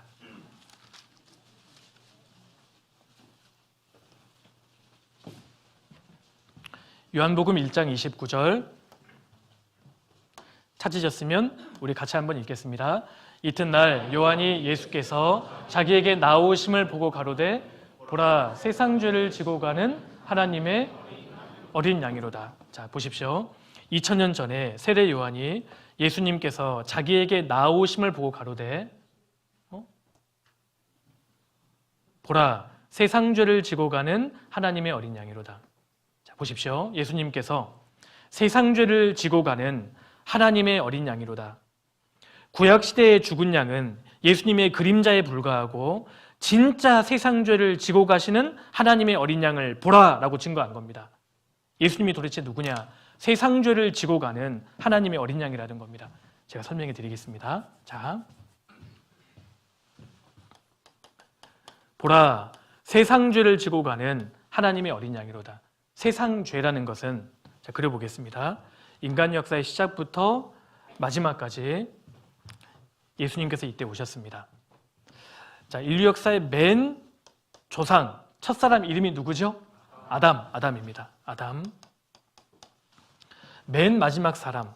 성경에는 이름이 나와 있지 않지만 끝에 있는 아담이라고 해서 끝담이라고 이름을 붙여보겠습니다. 원래 처음에 마지막 아담이라고 해서 마담이라고 했다가 어감이 너무 이상해서요. 나름 고민한 겁니다. 끝담. 자, 여기에 바로 저와 여러분, 내가 여기 살고 있습니다. 오늘까지 살아왔고요. 내가 태어나서 오늘까지 지은 과거죄, 그리고 언젠가는 죽게 될 텐데 앞으로 죽을 때까지 지을 미래죄. 자, 세상죄라는 것은 아담 때부터 끝담 때까지 지구상에 존재했고 지금 존재하고 있으며 앞으로 존재할 모든 사람들이 짓는 죄가 세상죄입니다. 맞죠? 보십시오. 보라, 세상죄를 지고 가는, 세상죄를 짊어지고 가는 하나님의 어린 양이로다. 여기 예수님이 계십니다. 예수님. 자, 보십시오. 예수님께서 세상죄를 짊어지신 겁니다. 혹시 기억하십니까? 이스라엘 백성들이 1년 동안에 지은 죄를 대제사장이 안수해서 모든 죄를 짐승이 대신 짊어졌다는 것처럼 보라, 그건 그림자에 불과했고 진짜 세상 죄를 지고 가는 어린 양이로다. 지금 그 말씀을 하고 있는 겁니다. 구체적으로 생각해 보겠습니다. 자, 세상 죄 안에 그럼 내 죄가 포함될까요? 포함 안 될까요? 포함되죠? 여기 혹시 한국 사람 아니다? 손 들어 보십시오. 손 내려 보십시오. 한국 사람 아니신 분도 계시겠죠? 세상 사람 아니다? 손 들어 보십시오. 다 세상 사람 맞죠? 화성에서 오신 분들 안 계시죠? 그러니까 세상 죄를 지고 가는 하나님의 어린 양이로다, 그 말은 나의 죄를 지고 가는 하나님의 어린 양이로다 라고 읽어도 틀리지 않습니다. 대구도 세상에 포함되잖아요. 대구 북부도 세상에 포함되는 겁니다. 하나님은 내 죄를 포함시키신 겁니다. 그러니까 예수님이 세상 죄를 짊어지셨다는 것은 나의 죄를 짊어지신 겁니다. 정확하게 내 죄를 예수님이 담당하신 겁니다. 내 죄를 예수님이 다 옮겨버리신 겁니다. 구체적으로요. 그렇다면 내가 태어나서 오늘까지 지은 죄가 세상 죄에 포함됩니까? 포함 안 됩니까? 포함되죠? 예. 그러면 오늘부터 앞으로 죽을 때까지 지을 미래죄가 세상 죄에 포함됩니까? 포함 안 됩니까? 포함되죠? 자, 생각해 보겠습니다. 그러면 태어나서 오늘까지 지은 죄 예수님이 가져갔습니까? 안 가져갔습니까? 가져가셨습니다. 조금 유치하지만 좀 그려보겠습니다. 자, 내가 태어나서 오늘까지 지은 과거죄입니다. 과거죄 가져가셨으니까 나한테 있습니까? 없습니까? 없지요? 지워보겠습니다. 거의 핵폭탄급으로 지금 지워졌죠? 너무 당황스러운데요. 다시 그리면 됩니다. 다시 그리면요. 네, 내가 태어나서 오늘까지 지은 죄 예수님이 가져가신 겁니다. 확실하고 좋네요. 다 쓸어가 버리신 겁니다, 지금. 자, 그럼 오늘부터 앞으로 죽을 때까지 지을 죄, 세상 죄 포함됩니까? 포함 안 됩니까? 포함되죠? 가져가셨습니까? 안 가져가셨습니까? 가져가셨습니다. 그려보겠습니다. 오늘부터 내가 앞으로 죽을 때까지 지을 미래죄입니다. 예수님이 가져가셨습니다. 그럼 나한테 있어요? 없어요? 없죠? 이것도 그려보겠습니다. 지워보겠습니다. 내 존재가 없어졌죠? 자, 보십시오. 태어나서 오늘까지 지은 죄 예수님이 가져가셨고 오늘부터 내가 앞으로 지을 죄 예수님이 이미 가져가셨습니다. 그럼 나한테는 죄가 있습니까? 없습니까? 없죠. 없습니다. 예수님이 대신 내 죄를 다 가져가신 겁니다. 그리고 예수님께서 이 죄를 없애기 위해서 십자가 달려 피 흘려 죽으셨다 그 말입니다. 그러면 내 입장에서는 죄가 하나도 안 남았잖아요. 호리만한 죄를 남겨놨습니까? 다 가져가신 겁니까? 몇 %요? 100%. 그럼 나한테는 죄가 없으니까 내가 죽으면 어디 갑니까? 이것보다 쉬운 게 어디 있습니까? 아니 세상에 이것보다 쉬운 게 어디 있습니까? 내가 한 게 아무것도 없잖아요. 그러니까 하나님은 나에게 아무것도 기대 안 하셨다 그 말입니다. 죄인으로 태어난 사람에게 하나님이 뭘 기대하셨겠어요? 하나도 기대 안 하시고 예수님을 보내셔서 100% 대신 해주실 것을 하나님 미리 계획하신 겁니다. 그리고 실제로 2000년 전에 예수님 십자가 달려 돌아가실 때 내 죄를 가져가셔서 피로 완전히 없애버리신 겁니다. 성경은 그걸 말씀합니다. 그런데요, 내 모든 죄를 예수님에게 옮긴 분이 누군지 아세요? 하나님이시라고 되어 있습니다. 내가 자백해서 기도해서 그때마다 하나님이 옮기신 게 아니고 내가 태어나기도 전에 내 모든 죄를 일방적으로 예수님께 옮긴 분이 누구냐? 하나님이라고 되어 있습니다. 확인해 보겠습니다. 이사야 53장 넘겨보시겠습니다. 이사야 53장입니다.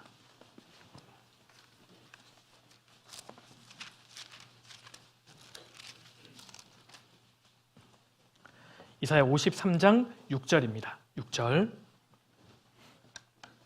같이 읽겠습니다. 우리는 다 양 같아서 그릇 행하여 각기 제 길로 갔거늘 여호와께서는 우리 무리의 죄악을 그에게 담당시키셨도다. 앞에 보십시오. 우리 모두는 다 어리석은 양과 같아서 그릇 행하여 각기 제 길로 가고 있었습니다. 끝까지 가면 지옥에 가는 겁니다. 그런데 여호와 하나님께서는 우리 무리의 죄악을, 내 모든 죄를 그에게, 예수님에게 담당시키셨습니다. 여러분, 이사야 성경은 예수님이 이 땅에 오시기 700년 전에 기록된 구약 성경입니다. 하나님 메시아 보내주실 것을 사실 창세 전부터 계획하고 계셨던 겁니다. 그리고 내 모든 죄를 예수님에게 담당하신 분이 누구냐? 하나님이십니다. 하나님. 그래서 우리가 안심할 수 있는 겁니다. 하나님이 예수님께 옮기셨기 때문에 우리가 안심할 수 있는 겁니다. 내 모든 죄를 담당하신 겁니다. 자, 보세요. 예수님께서 세상 죄짐을 짊어지실 때 내 죄를 포함시키신 겁니다. 내 죄를 다 가져가셨습니다. 구체적으로 내가 태어나서 오늘까지 지은 과거죄, 앞으로 죽을 때까지 지을 미래죄, 나의 모든 평생의 죄가 있는데 예수님께서요, 내 과거죄 가져가셨고 내 앞으로 지을 미래죄까지 다 아시고 가져가신 겁니다. 결과적으로 내 평생의 모든 죄를 다 짊어지셨다 그 말입니다. 그러면 나한테 죄가 없잖아요. 예수님이 다 가져가셨으니까요. 내 모든 죄를 다 가져가셨기 때문에 이제 예수님은 죄의 덩어리가 되신 겁니다. 자, 죄를 없애기 위해서는 뭐가 흘려져야 됩니까? 피. 그래서 선택하신 방법이 십자가셨던 겁니다. 이 방법밖에는 없으셨기 때문입니다. 그 앞에 5절입니다. 같이 한번 읽겠습니다. 그가 찔림은 우리의 허물을 인하며 그가 상함은 우리의 죄악을 인함이라. 그가 징계를 받음으로 우리가 평화를 누리고 그가 채찍에 맞음으로 우리가 나음을 입었도다. 성경은 예수님께서 이 땅에 오셔서 내 죄를 다 처리하실 것을 미리 예언하고 있는 겁니다. 이 말씀을 예수님이 정확하게 이루셨습니다. 자, 이 말씀에서 그는 예수님을 가리킵니다. 예수님이 찔리셨습니다. 예수님께서 양손 양발에 대못에 박히셨잖아요. 예수님의 양손 양발에서 피가 흐르기 시작했습니다. 왜요? 우리의 허물을 인하며. 예수님이 상하셨습니다. 예수님이 가시면류관을 쓰시고 철저하게 상하셨습니다. 왜요? 우리의 죄악을 인함이라. 예수님의 죄 때문이 아니라는 겁니다. 그분은 죄가 없으셨습니다. 그가 징계를 받음으로 우리가 평화를 누리고 그가 채찍에 맞음으로 우리가 나음을 입었도다. 여러분, 예수님께서요, 그 무시무시한 무기 채찍에 온몸이 맞으셨습니다. 왜 맞으셨는지 아세요? 우리가 나음을 입었도다. 우리를 낫게 해주시려고. 이 말씀을 이루시기 위해서 지금으로부터 2000년 전에 예수님께서 이 땅에 오셨습니다. 그리고 이 말씀을 이루시기 위해서 십자가에 달려 죽으신 겁니다. 여러분, 십자가의 죽음은 인간에게 최고의 고통을 주는 사형 형틀이었습니다. 끝까지 의식을 가진 채로 죽기 직전까지 고통을 느끼다가 죽게 하는 가장 끔찍한 사형 형틀이었습니다. 심지어 사람을 1000번 이상 죽인 것과 같은 효과를 준다고 합니다. 예수님께서요, 오전 9시부터 오후 3시까지 6시간 동안 못세게 달리셨습니다. 예수님을 십자가에 못 박히기 전날 밤에 유대인들은 예수님 머리를 두건으로 씌우고 주먹으로 가격하기 시작했습니다. 예수님 온 얼굴이 퉁퉁 붓기 시작합니다. 그리고 피가 흐르기 시작했습니다. 예수님 눈에서 피가 흐르기 시작합니다. 여러분, 예수님은요, 눈으로 죄를 지은 적이 없는 분입니다.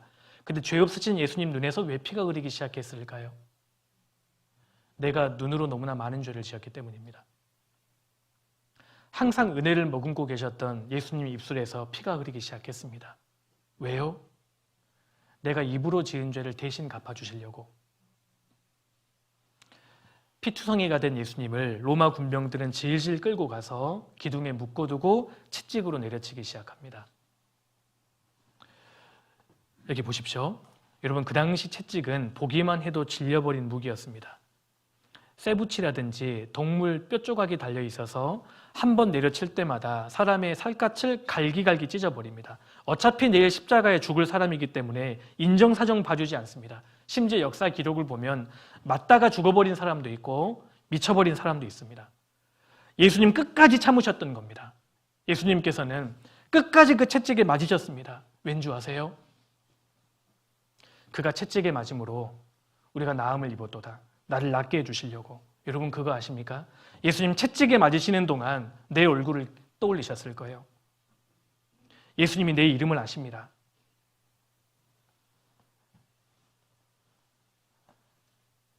사람들은 가시를 꺾어서 가시면류관을 만들었습니다. 그리고 예수님 머리에 씌웠습니다. 예수님 머리 핏줄이 끊어지고 예수님 머리에서 피가 흐르기 시작했습니다. 여러분, 가시와 엉겅퀴는 아담의 범죄 이후에 생겨난 겁니다. 저주를 상징한 겁니다. 예수님께서 왜 저주의 면류관을 쓰셨을까요? 내가 머리로 지은 죄를 대신 갚아주시려고. 예수님께서는 50kg가 넘는 무거운 십자가를 지고 골고다 언덕을 향해 올라가셨습니다. 우리는 멋대로 살았지만 예수님은 정해진 죽음의 길을 끝까지 가신 겁니다. 골고다 언덕에 도착하자 예수님이 양손에다가 대못을 박았습니다. 여러분, 그 당시의 대못은 13cm에서 18cm에 이르는 그야말로 대못입니다.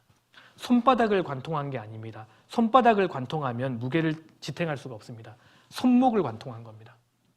손목에 못이 박히는 고통은 살갗과 인대와 뼈가 완전히 부스러지고 신경을 벤치로 돌리는 것과 같은 고통을 준다고 합니다. 양손에 못이 박혔습니다. 왜요? 왜 죄 없으신 예수님 손에 피가 흐르기 시작한 겁니까? 내가 손으로 너무나 많은 죄를 지었기 때문입니다. 예수님 양발이 포개졌습니다. 못이 박혔습니다. 피가 흐르기 시작합니다. 내가 발로 너무나 많은 죄를 지었기 때문입니다. 오전 9시부터 오후 3시까지 6시간 동안 못 3개에 예수님을 매달아 놨습니다. 인간이 느끼는 최고의 고통입니다. 체중이 아래로 쏠리잖아요. 그러면 상체를 일으켜 세워야 합니다. 또 내려갑니다. 갈빗대가 심장을 자극합니다. 숨을 쉴 수가 없습니다. 다시 상체를 일으켜 세워야 합니다. 이걸 6시간 동안 반복하신 겁니다. 십자가 아래에서 사람들은 예수님을 조롱하고 욕했습니다. 너가 진짜 하나님의 아들이냐? 네가 진짜 그리스도냐? 그럼 내려와 봐. 그거 아세요? 예수님 당장 내려갈 수 있었습니다.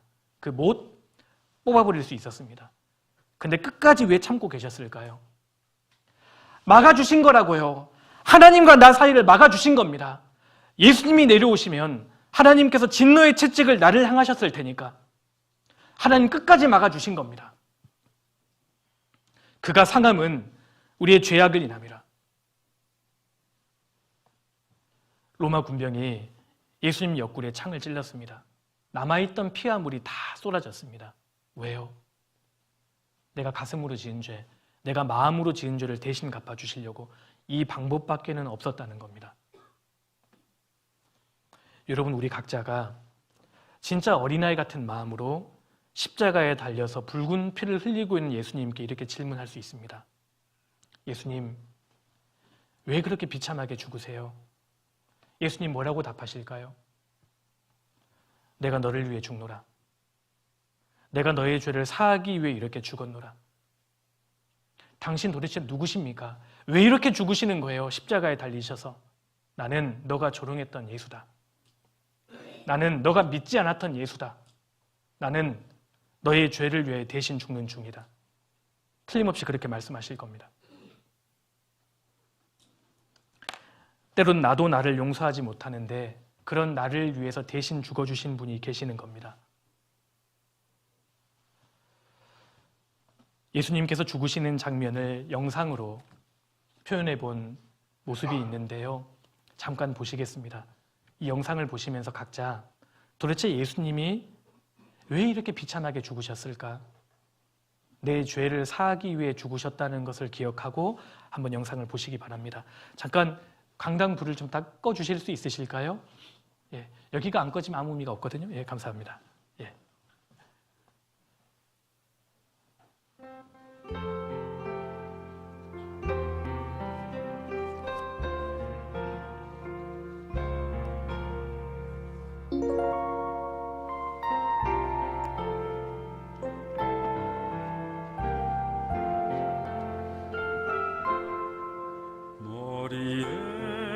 머리에 가시면류관 어찌해 쓰셨는가 채찍에 피 흘리심은 누구를 위함인가 희롱과 멸시천대 어찌해 받았는가 고난과 죽음의 길을 어찌해 가셨는가 예수 오 예수 나의 죄를 대속하신 주 마지막 피 한 방울 나 위해 흘리셨네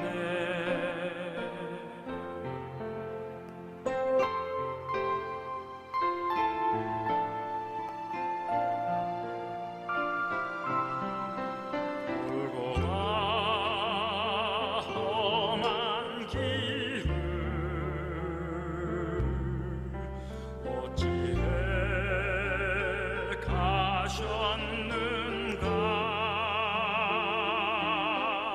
십자가 못 박히심은 누구의 죄값인가 어린 양 보혈의 피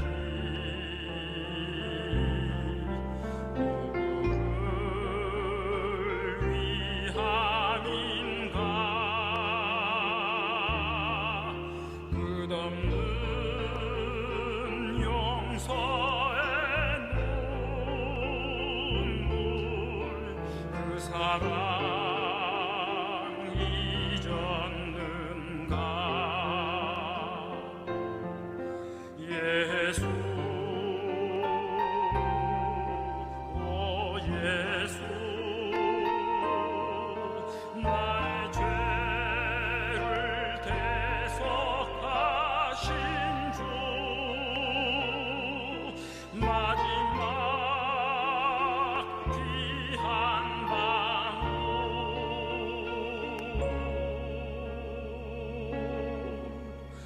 나 위해 흘리셨네.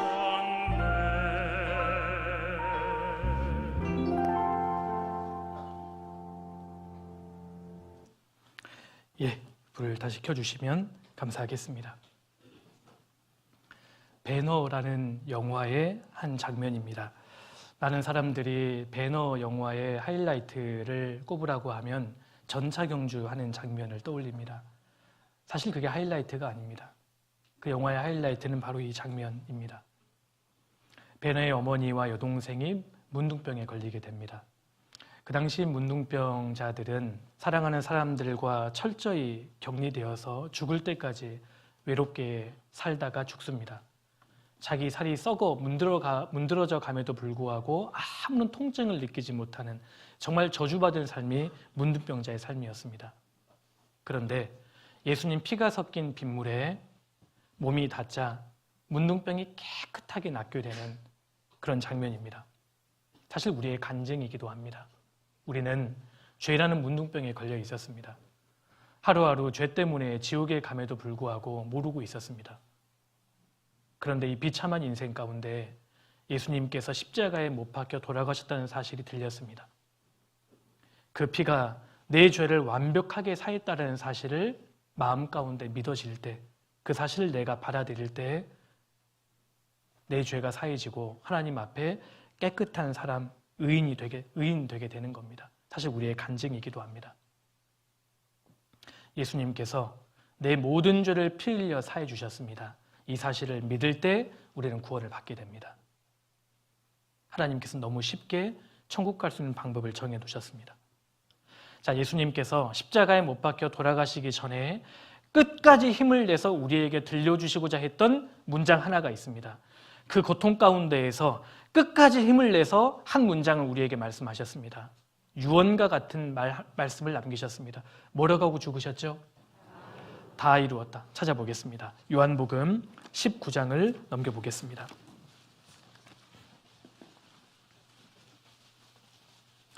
요한복음 19장 30절입니다.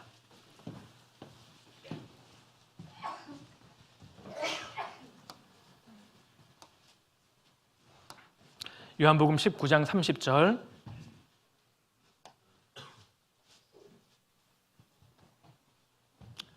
예, 찾으셨으면 우리 같이 읽겠습니다. 예수께서 신 포도주를 받으신 후 가라사대 다 이루었다 하시고 머리를 숙이시고 영혼이 돌아가시니라. 예수님께서 십자가 달려 돌아가시기 전에 뭐라고 하고 죽으셨다고요? 다 이루었다. 자, 보십시오. 예수님의 마지막 유언과 같은 말씀입니다. 다 이루었다. 여러분, 다 이루었다 이 말은 영어로는 테텔레스타이, 영어로는 it is finished입니다.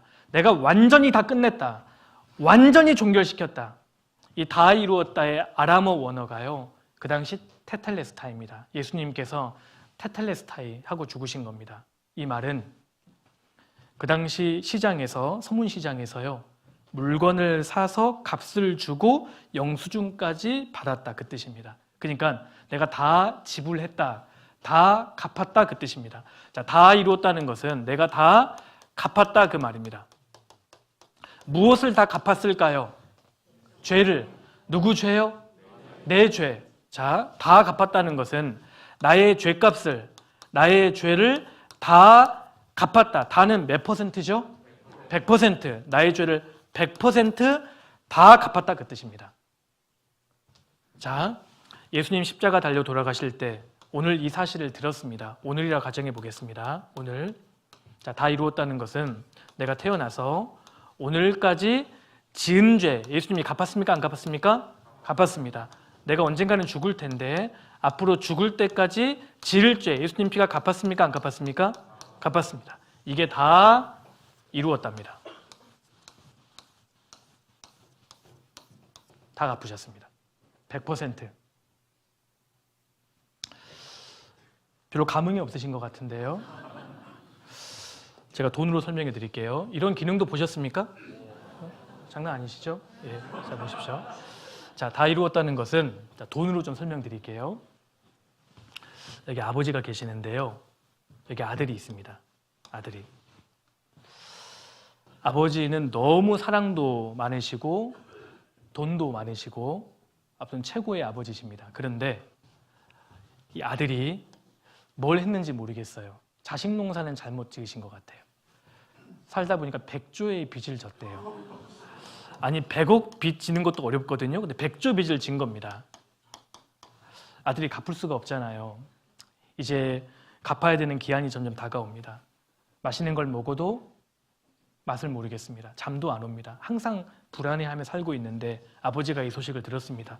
아이고 이놈, 왜 나한테 이거 얘기 안 했지? 내가 대신 갚아줘야겠다. 마음을 먹었습니다. 아버지가요, 아들 대신에 50조 빚을 대신 갚아줬습니다. 아들이 이 소식을 들었습니다. 너무 감사하죠? 근데 기쁠까요? 불안할까요? 왜 불안해요? 50조의 빚이 지금 남아있지 않습니까? 아버지가 이렇게 안 하시고요, 90조의 빚을 대신 갚아주셨습니다. 아들이 이 소식을 들었습니다. 너무 감사해요. 근데 기쁠까요? 여전히 불안할까요? 예, 불안해요? 10조의 빚이 남았지 않습니까? 아버지가 이렇게 안 하시고요, 99조의 빚을 대신 갚아주신 겁니다. 조금 더 쓰시지. 아들이 이 소식을 들었습니다. 너무 감사한데 기쁠까요? 여전히 불안할까요? 왜 불안해요? 1조의 빚이 남았지 않습니까? 아버지가 이렇게 안 하시고요, 100조의 빚을 대신 갚아주셨다 그 말입니다. 아들이 이 소식을 들었습니다. 불안할까요? 이제 안심이 될까요? 왜 안심이 돼요? 더 이상 갚을 게 없지 않습니까? 자, 보십시오. 다 이루었다는 것은 50조도 아니고 90조도 아니고 99조도 이렇게 안 하셨다 그 말입니다. 다 이루었다는 것은 100조, 100%를 대신 갚아주셨다 그 말인 겁니다. 내가 다 이루었다 그 말은 과거제만 사했다가 아닙니다. 미래제만 사했다가 아닙니다. 내 모든 죄를 100조 갚으셨다 그 뜻인 겁니다. 100% 더 이상 갚을 게 없는 겁니다. 다 이루었다. 예수님께서는 우리에게 이걸 들려주길 원하셨던 겁니다. 왜 제가 100조라고 말씀드렸는 줄 아세요? 제가 처음에는 100억이라고 설명을 했거든요. 근데 누가 1억은 갚을 수 있대요. 그래서 제가 조로 다 바꾼 겁니다. 별의별 사람들이 다 계신다니까요. 1억은 갚을 수 있다고 우기더라고요. 이제 그 말 하는 게 아니지 않습니까 지금? 근데 막 갚을 수 있다고 하셔가지고 제가 조로 바꾼 겁니다. 100% 내 모든 죄를 대신 다 갚아주신 겁니다. 내가 앞으로 지을 죄까지. 예수님께서 내 미래의 죄까지 다 사해 주셨다고 해서 우리는 함부로 죄를 지을 수 없습니다. 예수님께 죄송하지 않습니까? 나를 위해 대신 죽어주셨는데 이제 나는 마음껏 죄를 지을 수 있다는 말입니까? 그럴 수 없습니다. 그런데 우리가 죄를 지으면 안 되지만 내일 살다 보면 누군가를 미워할 수 있습니다. 그 죄 때문에 지옥 갑니까? 안 갑니까? 왜 안 가죠? 그 죄도 갚아주셨잖아요. 예수님께서는 내 죄를 완벽하게 다 이루어 주신 겁니다. 누가 이렇게 말씀하는 거죠? 하나님께서, 성경이 그렇게 말씀하시는 겁니다. 히브리서 9장도 한번 찾아보시겠습니다. 이 말씀도 굉장히 중요한 말씀입니다. 히브리서 9장 12절입니다. 히브리서 9장 12절. 자, 이 말씀도 찾으셨으면 우리 같이 읽겠습니다. 염소와 송아지의 피로 아니하고 오직 자기 피로 영원한 속죄를 이루사 단번에 성소에 들어가셨느니라. 예. 자, 보십시오. 제가 설명해 드릴게요. 염소와 송아지의 피로 아니하고 구약 시대의 짐승 피로 제사를 드렸지 않습니까? 그렇게 안 하시고 오직 자기 피로, 누구 피요? 예수님 피로 영원한 속죄를 이루사 몇 번에? 단번에 성소에 들어가셨느니라. 자, 예수님께서 무슨 일을 하셨는가를 설명드리겠습니다. 예수님께서는 영원한 속죄를 몇 번 해요? 단번에 성소에 들어가신 겁니다. 자, 다시 인간의 역사를 도표로 그려보겠습니다. 예수님이 이때 오셨고, 맨 첫 사람 이름이 누구라고요? 아담. 맨 마지막 사람 이름이, 이런 건 기억을 잘하세요. 성경에 없는 것들, 영양가 없는 것들은 잊혀지지가 않습니다. 그죠? 자, 아담 때부터 끝담 때까지 여기 저와 여러분이 지금 오늘을 살고 있습니다. 내가 태어나서 오늘까지 많은 죄를 지었고 언젠가 죽을 텐데 또 죄를 마음과 생각으로, 말과 행동으로 지어갈 겁니다. 자, 예수님께서 2000년 전에 십자가 달려 돌아가실 때 무슨 일을 하셨냐? 영원한 속죄를 단번에 이루셨다는 겁니다. 자, 그런데요, 오늘날 교회를 다니시는 많은 분들이 이렇게 믿고 있습니다. 예수님께서 자기를 위해 죽으셨다는 것은 믿는다고 고백하세요. 그럼 예수님이 십자가 달려 돌아가실 때 무슨 일을 하셨냐? 이렇게 믿는데 맞게 믿는가 한번 봐보십시오. 예수님 십자가 달려 돌아가실 때 아담이 지은 원죄 사하셨고, 또 무슨 죄를 사하셨냐? 내가 태어나서 오늘까지 지은 과거 죄는 예수님 피가 사했다고 믿습니다. 여기까지는 믿거든요.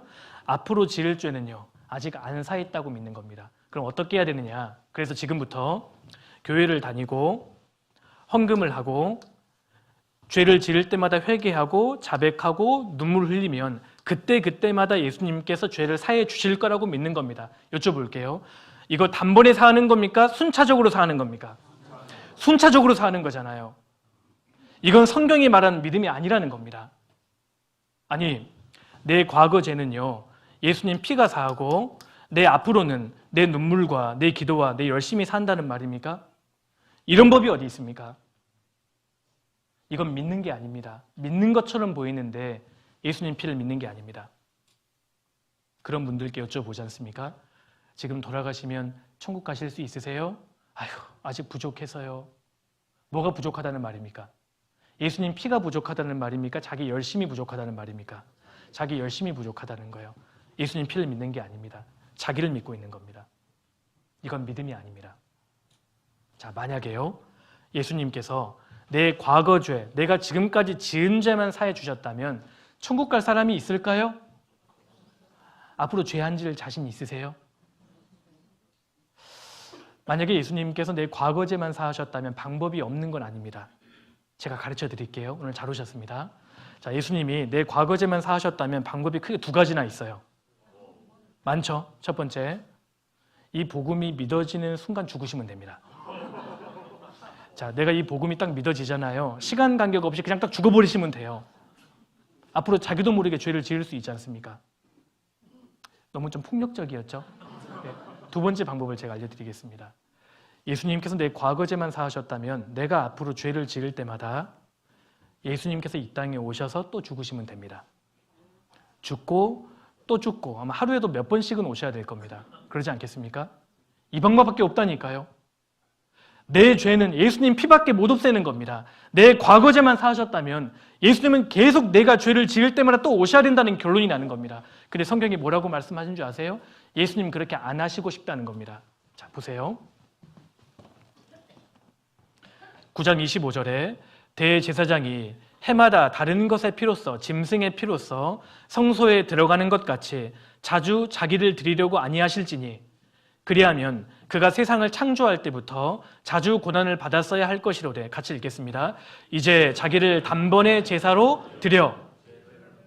만약에 예수님께서 내 과거죄만 사하셨다면 세상을 창조할 때부터 지금까지 계속 십자가에 죽으셔야 할 것이로되 그렇게 안 하시고 단번에 제사로 드리셨다는 겁니다.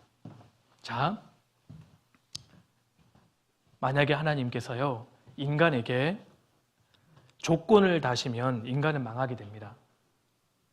예를 들어서요, 예수님께서 내가 너의 죄를 다 사해 줄 테니까 딱 하나, 앞으로 거짓말만 하지 마. 그럼 내가 천국 보내줄게. 이렇게 조건을 다셨다면 천국 갈 자신 있으세요? 지금부터 우리 무건수행을 해야 합니다. 자기도 모르게 거짓말이 나올 수 있거든요. 지금부터 아예 입을 다물고 말씀을 하시면 안 됩니다. 근데 더 확실한 방법이 있기는 합니다. 내일 토요일 날 오전에요, 이비인후과 가까운 데 가셔서 성대 봉합 수술을 받으시면 됩니다. 아예 말씀을 못하도록. 그렇게 해서 만약에 천국 갔다면 예수님 만나면 뭐라 그러실래요? 아이고, 예수님 저를 위해 대신 죽어주셔서 감사합니다. 남은 영광은 이비인후과 원장님께 바치고 싶습니다. 그러지 않겠습니까? 예수님 그렇게 안 하셨다 그 말입니다. 하나님께 영광이 안 되잖아요.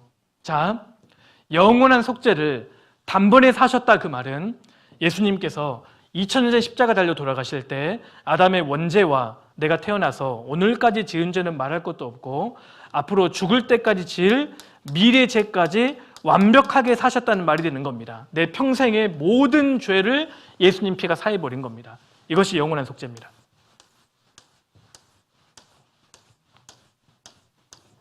왜 이게 가능한 줄 아십니까? 하나님은 영원하신 하나님이십니다.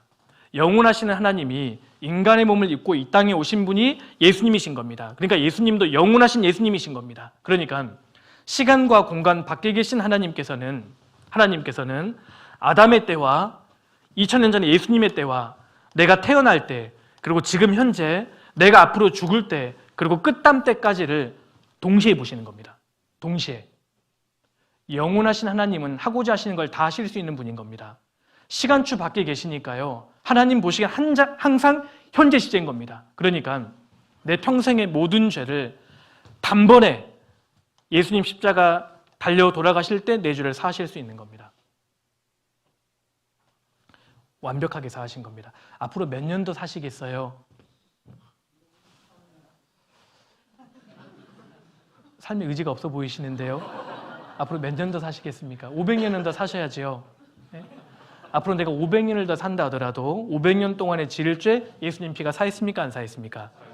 내가 앞으로 1000년 동안 산다 할지라도 예수님 피가 사했습니까? 안 사했습니까? 내가 100억을 더 산다 할지라도요. 예수님 피가 사했습니까? 안 사했습니까? 100억이 길어요? 영혼이 길어요?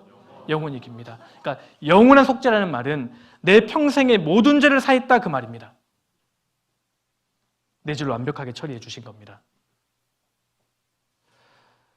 많은 분들이 교회를 다닌다고 하시지만 구원을 받지 못하시는 이유는 이 영원한 속죄를 이해를 못하시기 때문입니다.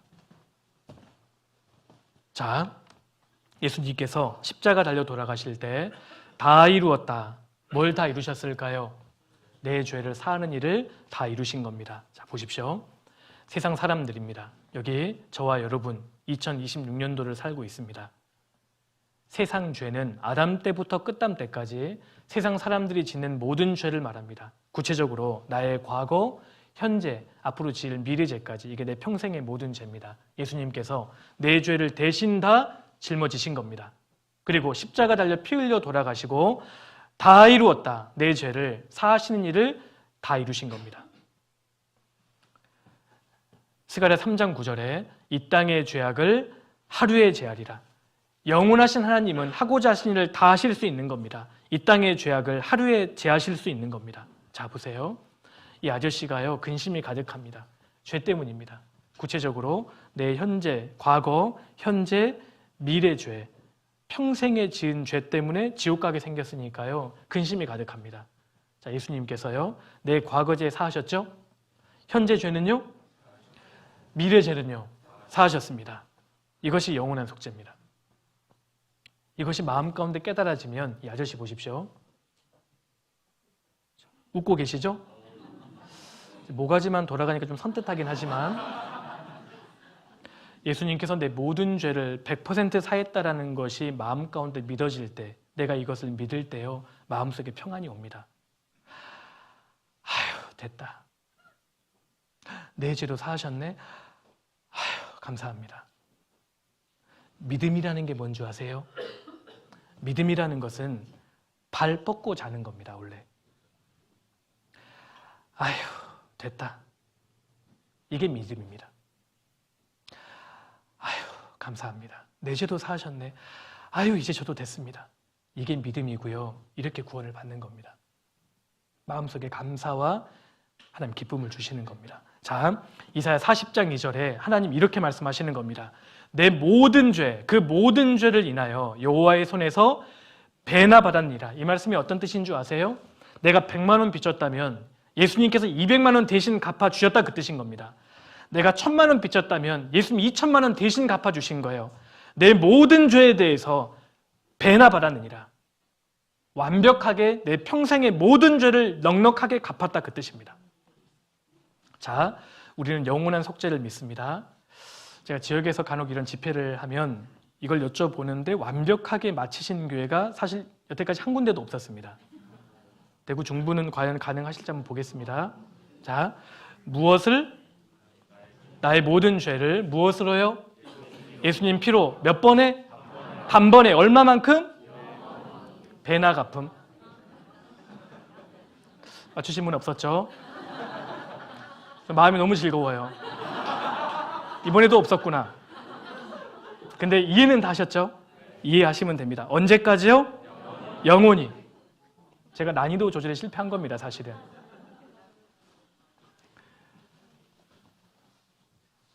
성경 찾아보겠습니다. 히브리서 9장을 찾으셨으니까요. 한 장 넘기셔서 10장 보십시오. 10장 10절. 하나님은 거짓말 안 하십니다. 10장 10절 같이 읽겠습니다. 이 뜻을 좇아 예수 그리스도의 몸을 단번에 들이심으로 말미암아 우리가 거룩함을 얻었노라. 예수님께서 우리 죄를 처리하지 않으셨다면 이런 말씀이 기록되었을 리가 없는 겁니다. 예수 그리스도의 몸을 단번에 들이심으로 말미암아 그 결과 우리가 거룩함을 얻을 겁니까? 이미 얻었습니까? 믿을 때 얻은 겁니다. 예수님께서 내 죄를 처리하신 게 분명한 사실이다 그 말입니다. 자, 12절도 보세요. 오직 그리스도는 죄를 위하여, 누구 죄를 위해서요? 내 죄를 위해서 몇 번? 한 번. 얼마만큼요? 영원한 제사를 드리사 지금 하나님 우편에 앉아 계십니까? 서 계십니까? 앉아 계세요. 왜 앉아 계시는 줄 아세요? 더 이상 할 게 없기 때문입니다. 쉬고 계신다 그 뜻입니다. 더 이상 할 게 없습니다. 완벽하게 내 죄를 처리하셨다 그 뜻입니다. 그래서 하나님께서 이렇게 말씀하십니다. 17절 또 저희 죄와 저희 불법을 내가 다시 기억지 아니하리라 하셨으니 이것을 사하셨은즉 다시 죄를 위하여 제사 드릴 것이 없느니라. 이게 하나님 아버지의 마음입니다. 내가 너희 죄와 너의 불법을 다시는 기억하지 않겠다. 여러분 오해하지 마세요. 이 말씀은 하나님께서 무조건 내 죄에 대해서 눈 감아 주시겠다 그 뜻이 아닙니다. 예수님께서 합법적으로 내 죄에 대해서 영원한 제사를 드리셨기 때문에 실제로 합법적으로 내 죄를 없애셨기 때문에 하나님이 못 보신다는 뜻입니다. 무조건 눈 감아 주시겠다 그 뜻이 아닙니다. 이제는 진짜 기억을 못 하신다 그 말입니다. 이것이 하나님 아버지의 마음입니다. 다 갚으셨기 때문입니다. 자 보세요. 구약시대에 제물은 짐승이었습니다. 신약시대는 예수님, 빈도는 구약시대는 매년 한 번, 신약시대는요 단번에. 구약시대의 제사장들은 서 있었습니다. 예수님은 지금 앉아 계시죠? 효력이 왜요? 1년짜리가 아니라 얼마짜리니까요? 영원짜리니까요. 내 죄를, 평생의 모든 죄를 사하셨다 그 뜻입니다. 아버지하고 아들이 중국집에서 짜장면을 먹고 있었습니다.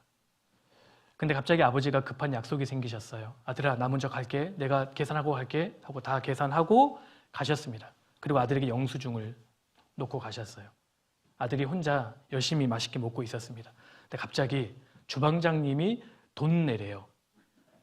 그럼 어떻게 하면 됩니까? 영수증 보여주면 됩니다. 다 지불하셨는데요. 지금 이미 뱃속에 들어간 짜장면 지불됐습니까? 그릇에 남아있는 짜장면 지불됐습니까? 지불됐습니다. 안심하고 먹어요? 불안하게 먹어요? 안심하고 먹어요. 마찬가지로 예수님께서 내 모든 죄를 완벽하게 사하신 겁니다. 근데 마귀가 자꾸 송사합니다.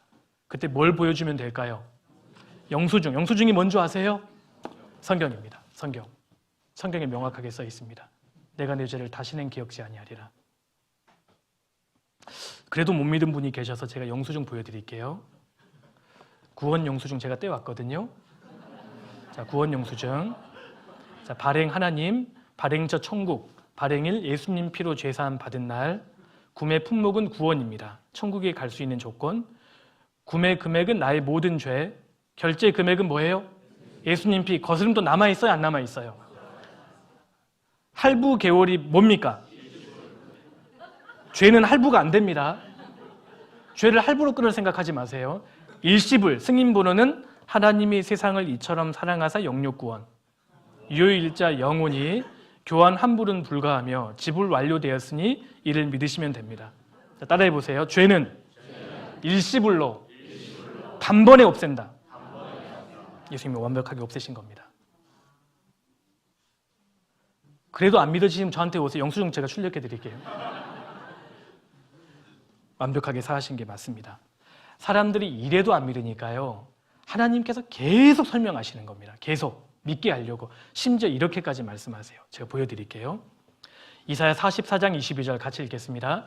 내가 내 허물을 빽빽한 구름에 사라짐같이 내 죄를 안개에 사라짐같이 도말하였으니 너는 내게로 돌아오라. 내가 너를 구속하였음이니라. 자, 보십시오. 내가 너의 허물, 너의 죄를 빽빽한 구름이 사라지는 것처럼, 구름이 빽빽한데요, 바람이 휙 불면 구름이 사라져버리는 것처럼, 죄가 안개처럼 자욱했는데 아침에 빛이 비추면 안개가 금방 사라져버리는 것처럼 너의 죄를 도말했다라고 말씀하시는 겁니다. 도말이 뭔지 아세요? 여러분 43장 25절에도 하나님 말씀하십니다. 나 곧 나는 나를 위하여 너의 허물을 도말하는 자니 너의 죄를 기억지 아니하리라. 죄를 도말했다는 것은 덮어서 지웠다는 뜻입니다. 자, 보십시오. 내 죄가 이렇게 많고 새까맣습니다. 그런데 이게 도말입니다. 덮어서 지워버리는 겁니다. 몇 %요? 99.9%요. 만약에 예수님 피가 내 죄를 99% 도말했다면 나 죽으면 어디 갈까요? 호리만한 죄도 지옥 가잖아요. 이렇게 안 하셨습니다. 100% 예수님을 째째한 분으로 만들지 마세요. 100% 내 죄를 사하신 게 맞습니다. 자, 그러면 이제 하나님이 내 죄를 보실까요? 예수님 피를 보실까요? 예수님 피를 보시는 거예요. 그래서 우리를 깨끗하다고 인정해 주시는 겁니다. 그래서 우리가 천국에 들어갈 때 벌벌 떨면서 들어가는 게 아닙니다. 이제 당당하게 들어가는 거예요. 당당하게. 하나님께서 내 죄를 기억지 않으시기 때문입니다. 이게 도말입니다. 근데 잘 보십시오. 돌아오면 도말해 주겠다는 겁니까? 도말했으니까 돌아오라는 겁니까? 이미 2000년 전에 도말했으니까 돌아오라고 하는 거예요. 여러분, 돌아가는 것이 믿는 겁니다. 믿는 것. 다 도말해 놓고 제발 이걸 믿어달라고 말씀하시는 겁니다. 자, 여기 퀴즈 들어갑니다. 자, 예수님께서는 온 세상의 죄를 대신 짊어지시고 십자가에 달려 피 흘려 죽으셨습니다. 그런데 왜 아직도 저 밖에 있는 사람들은 지옥 가는 거죠? 이 사실을 모르기 때문입니다. 이 사실을 믿지 않기 때문에. 여러분들은 돌아가셨습니까? 제가 돌아가셨다고 하면 표현이 좀 이상하네요. 여러분들은 믿으십니까? 네. 믿어지신 분 한번 손 들어 보십시오. 예수님 피가 내 죄를 다 사했다는 사실이 믿어지시는 분, 감사합니다. 손 내려주십시오. 자, 설명해 드리겠습니다. 여기까지만 설명드리고 좀 마치도록 하겠습니다.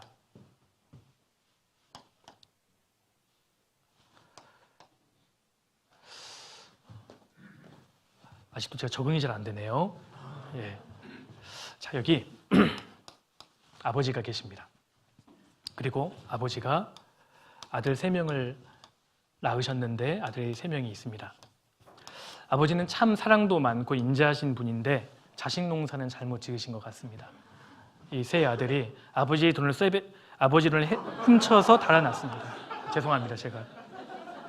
자, 첫째 아들은요, 100억을 훔쳐서 달아났습니다. 장난답죠? 인생 이렇게 살아야 됩니다. 한 번뿐인 인생. 100억 훔쳐 달아났습니다. 자, 둘째 아들은 1000만 원 훔쳐서 달아났습니다. 셋째 아들은 10만 원.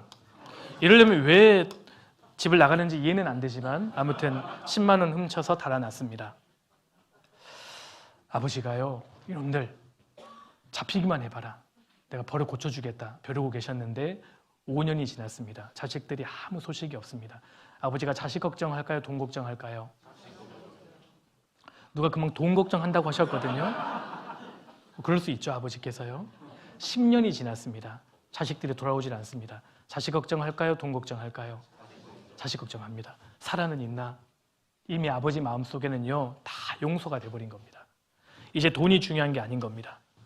그리고 이 자식들은 집을 나가서 이미 다 탕진해 버렸습니다. 거지처럼 살아가요.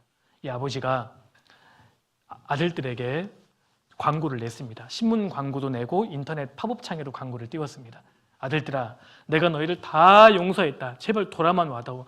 너희 얼굴 보고 죽는 게 내 소원이다. 내가 다 용서했으니까 돌아와 다오. 첫째 아들이 광고를 받습니다. 이거 내 얘기잖아. 이거 아버지가 말씀하신 거잖아. 나를 용서하셨다고 돌아가자. 그래서 돌아갔습니다. 아버지가요, 받아줄까요? 이때라고 죽일까요? 받아줍니다. 왜 이제 왔어? 받아주죠. 둘째 아들이 신문 광고를 받습니다. 이거 내 얘기잖아. 나를 용서하셨다고? 에이, 그럴 리 없어. 나 성공하고 돌아갈 거야. 아직은 안 돼. 결과적으로 돌아가지 않았습니다. 셋째 아들은 너무 사느라 바빴습니다. 광고 볼 겨를이 없었습니다. 결국은 돌아가지 않았습니다. 이뤄진 자식이 됐죠. 여쭤보겠습니다. 세 아들 중에 누가 효자죠? 아니, 첫째 아들이 효자예요. 100억인데요. 아버지 입장에서는요, 이제 더 이상 금액은 중요한 게 아닙니다. 다 용서해 놨으니까요. 조건이 딱 하나 있는 겁니다. 돌아와라. 돌아와라. 지금 하나님께서 예수님 십자가의 피로 모든 사람의 죄를 다 용서하시고 부르시는 겁니다. 돌아와라. 이 사실을 믿는 것이 돌아가는 겁니다. 믿을 때 하나님께 돌아가는 것이고 하나님이 안아주셔요. 그때부터는 자녀로 대우해 주시는 겁니다. 이 세상에서 구원받지 못하고 지옥 가는 모든 사람들은 둘째 아들 혹은 셋째 아들과 같습니다. 끝까지 불신합니다. 그럴 리 없어. 과거제만 사하셨겠지. 앞으로 내가 더 열심히 해야지. 그게 불신의 모습이거든요. 그리고 무관심합니다. 예수님께서 하신 일에 대해서 전혀 관심이 없습니다. 지금 지구상에서 구원받지 못하고 지옥을 향해 가는 사람들은 둘째 아들 혹은 셋째 아들과 같습니다. 불신하거나 관심을 갖지 않습니다. 그래서요, 믿지 않는 것이 심판받을 죄가 되는 겁니다. 예수님 이렇게 말씀하셨습니다. 요한복음 3장 18절, 저를 믿는 자는 심판을 받지 아니하는 것이요 믿지 아니하는 자는 하나님의 독생자의 이름을 믿지 아니함으로 벌써 심판을 받은 것이니라. 사람이 지을 수 있는 죄 중에 가장 큰 죄는 믿지 않는 죄가 되는 겁니다. 믿지 않는 죄가 심판받을 죄가 되는 겁니다. 자, 하나님을 싫어했던 나, 하나님을 외면했던 나의 죄까지 예수님께서 다 도말해 주신 겁니다. 근데 여기까지 들으시고요, 어떤 분은 너무 쉬워서 못 믿겠대요. 그리고 어떤 분은 여기까지 들으시고 너무 허무하대요. 이렇게 끝나는 거냐며. 근데요, 생각해 보십시오. 구원은 쉬워야 합니다. 하나님은 모든 사람이 구원받기를 원하셨기 때문에 어린아이들도 연세 드신 할머니도 누구든지 쉽게 구원받을 수 있도록 정해놓으신 겁니다. 그래서 자, 보겠습니다. 에베소서 2장 8절에 너희가 그 은혜를 인하여 믿음으로 말미암아 구원을 얻었나니 이것이 너희에게서 난 것이 아니요 하나님의 선물이라. 따라해 보세요. 구원은 선물이다. 여러분, 선물 받을 때 돈 내고 받아요? 그냥 받아요? 선물은 얼마짜리죠? 공짜입니다. 내가 받을 때에는요, 예수님의 그 거룩한 아주 비싼 피가 흘려져서 구원의 선물이 준비가 되었고 받는 우리 입장에서는 공짜로 받는 거예요. 선물입니다. 믿음으로 거저 받는 겁니다. 행위에서 난 것이 아니니, 내가 뭘 잘해서 구원받은 것이 아니니 이는 누구든지 자랑치 못하게 함이니라. 우리가 뭔가를 잘해서 구원을 받았다면 자랑할 게 있을 겁니다. 근데 순전히 100% 예수님의 공로로 우리가 구원을 받았기 때문에 자랑할 게 없습니다. 1장 6절, 이는 그의 사랑하시는 자 안에서 우리에게 거저 주시는 바, 공짜로 주시는 바 그 뜻입니다. 그의 은혜의 영광을 찬미하게 하려는 것이라. 7절 같이 읽겠습니다. 우리가 그리스도 안에서 그의 은혜의 풍성함을 따라 그의 피로 말미암아 구속 곧 죄사함을 받았으니. 예수님 피로 말미암아 구속, 구원, 곧 죄사함을 받았으니. 확실하죠? 성경 명확하게 되어 있습니다. 머지않아 구원받은 우리 형제 자매님들 영원한 천성에 들어가시게 될 겁니다. 천국에 들어가셔서 예수님 만나게 되실 텐데 예수님 만나면 뭐라고 하시겠어요? 예수님 식사하셨어요? 이런 거 여쭤볼 필요가 없죠. 예수님 만나면 뭐라고 하실까요? 예수님 고맙습니다. 우리가 할 말이 그것밖에 없을 겁니다. 예수님 정말 감사합니다. 예수님이 나를 위해 십자가 피 흘려 죽으셔서 내가 죄사함 받고 구원 받고 천국 오게 되었습니다. 예수님 정말 감사합니다. 우리가 할 말이 사실 그것밖에 없을 거라고 생각합니다. 우리가 잘해서 구원받은 것이 아니기 때문입니다. 여기까지 이해되시죠? 예. 오늘 드릴 말씀은 다 드렸고요. 자, 내일은 구원받는 것이 너무 중요하기 때문에 다시 한번 이 내용을 더 자세하게 설명을 드릴 겁니다. 그리고 구원받은 이후에 그리스도인들이 어떻게 살아야 하는가, 이것도 중요합니다. 이 내용도 내일 이어서 드리도록 하겠습니다. 내일도 오셔야 됩니다. 제가 다 기억을 해놨거든요, 얼굴을요. 오늘 오신 분들 내일도 다 오셔야 되고요. 앞서서 담임 목사님 광고해 주신 것처럼 오늘 이 내용을 들으시는 분들 가운데 아직 이해가 안 되신 분들도 계실 수 있습니다. 5분 혹은 10분만 잠깐 시간 내셔서 자리에 좀 계셔 주시면 최대한 친절하게 성경적으로 답변도 해드리고 도와드릴 겁니다. 기도하시겠습니다. 하나님 감사합니다. 죄인으로 태어나서 영원한 형벌과 지옥 형벌을, 저주를 받아야 했던 저희들이었습니다. 예수님께서 이 땅에 오셔서 나의 모든 죄를 대신 짊어지고 십자가에 피 흘려 죄를 사해 주심을 감사드립니다. 나의 과거, 현재, 미래의 모든 죄를 영원히 도말해 주심을 다시 한번 감사드립니다. 구원받은 우리 형제 자매님들 남은 생에 주님의 영광을 위해 힘있게 살아갈 수 있도록 끝까지 붙들어 주시고, 여기까지 말씀을 들으셨지만 아직까지 구원의 사실이 정리되지 않는 분이 계시다면 포기하지 않고 끝까지 생명의 말씀과 연결될 수 있도록 도와주옵소서. 내일 이 시간 계속 증거되는 말씀 가운데에도 주님이 함께 하시고 도와주옵소서. 저희를 죽기까지 사랑해 주신 예수님 이름으로 기도드렸습니다. 아멘. 내일 뵙겠습니다.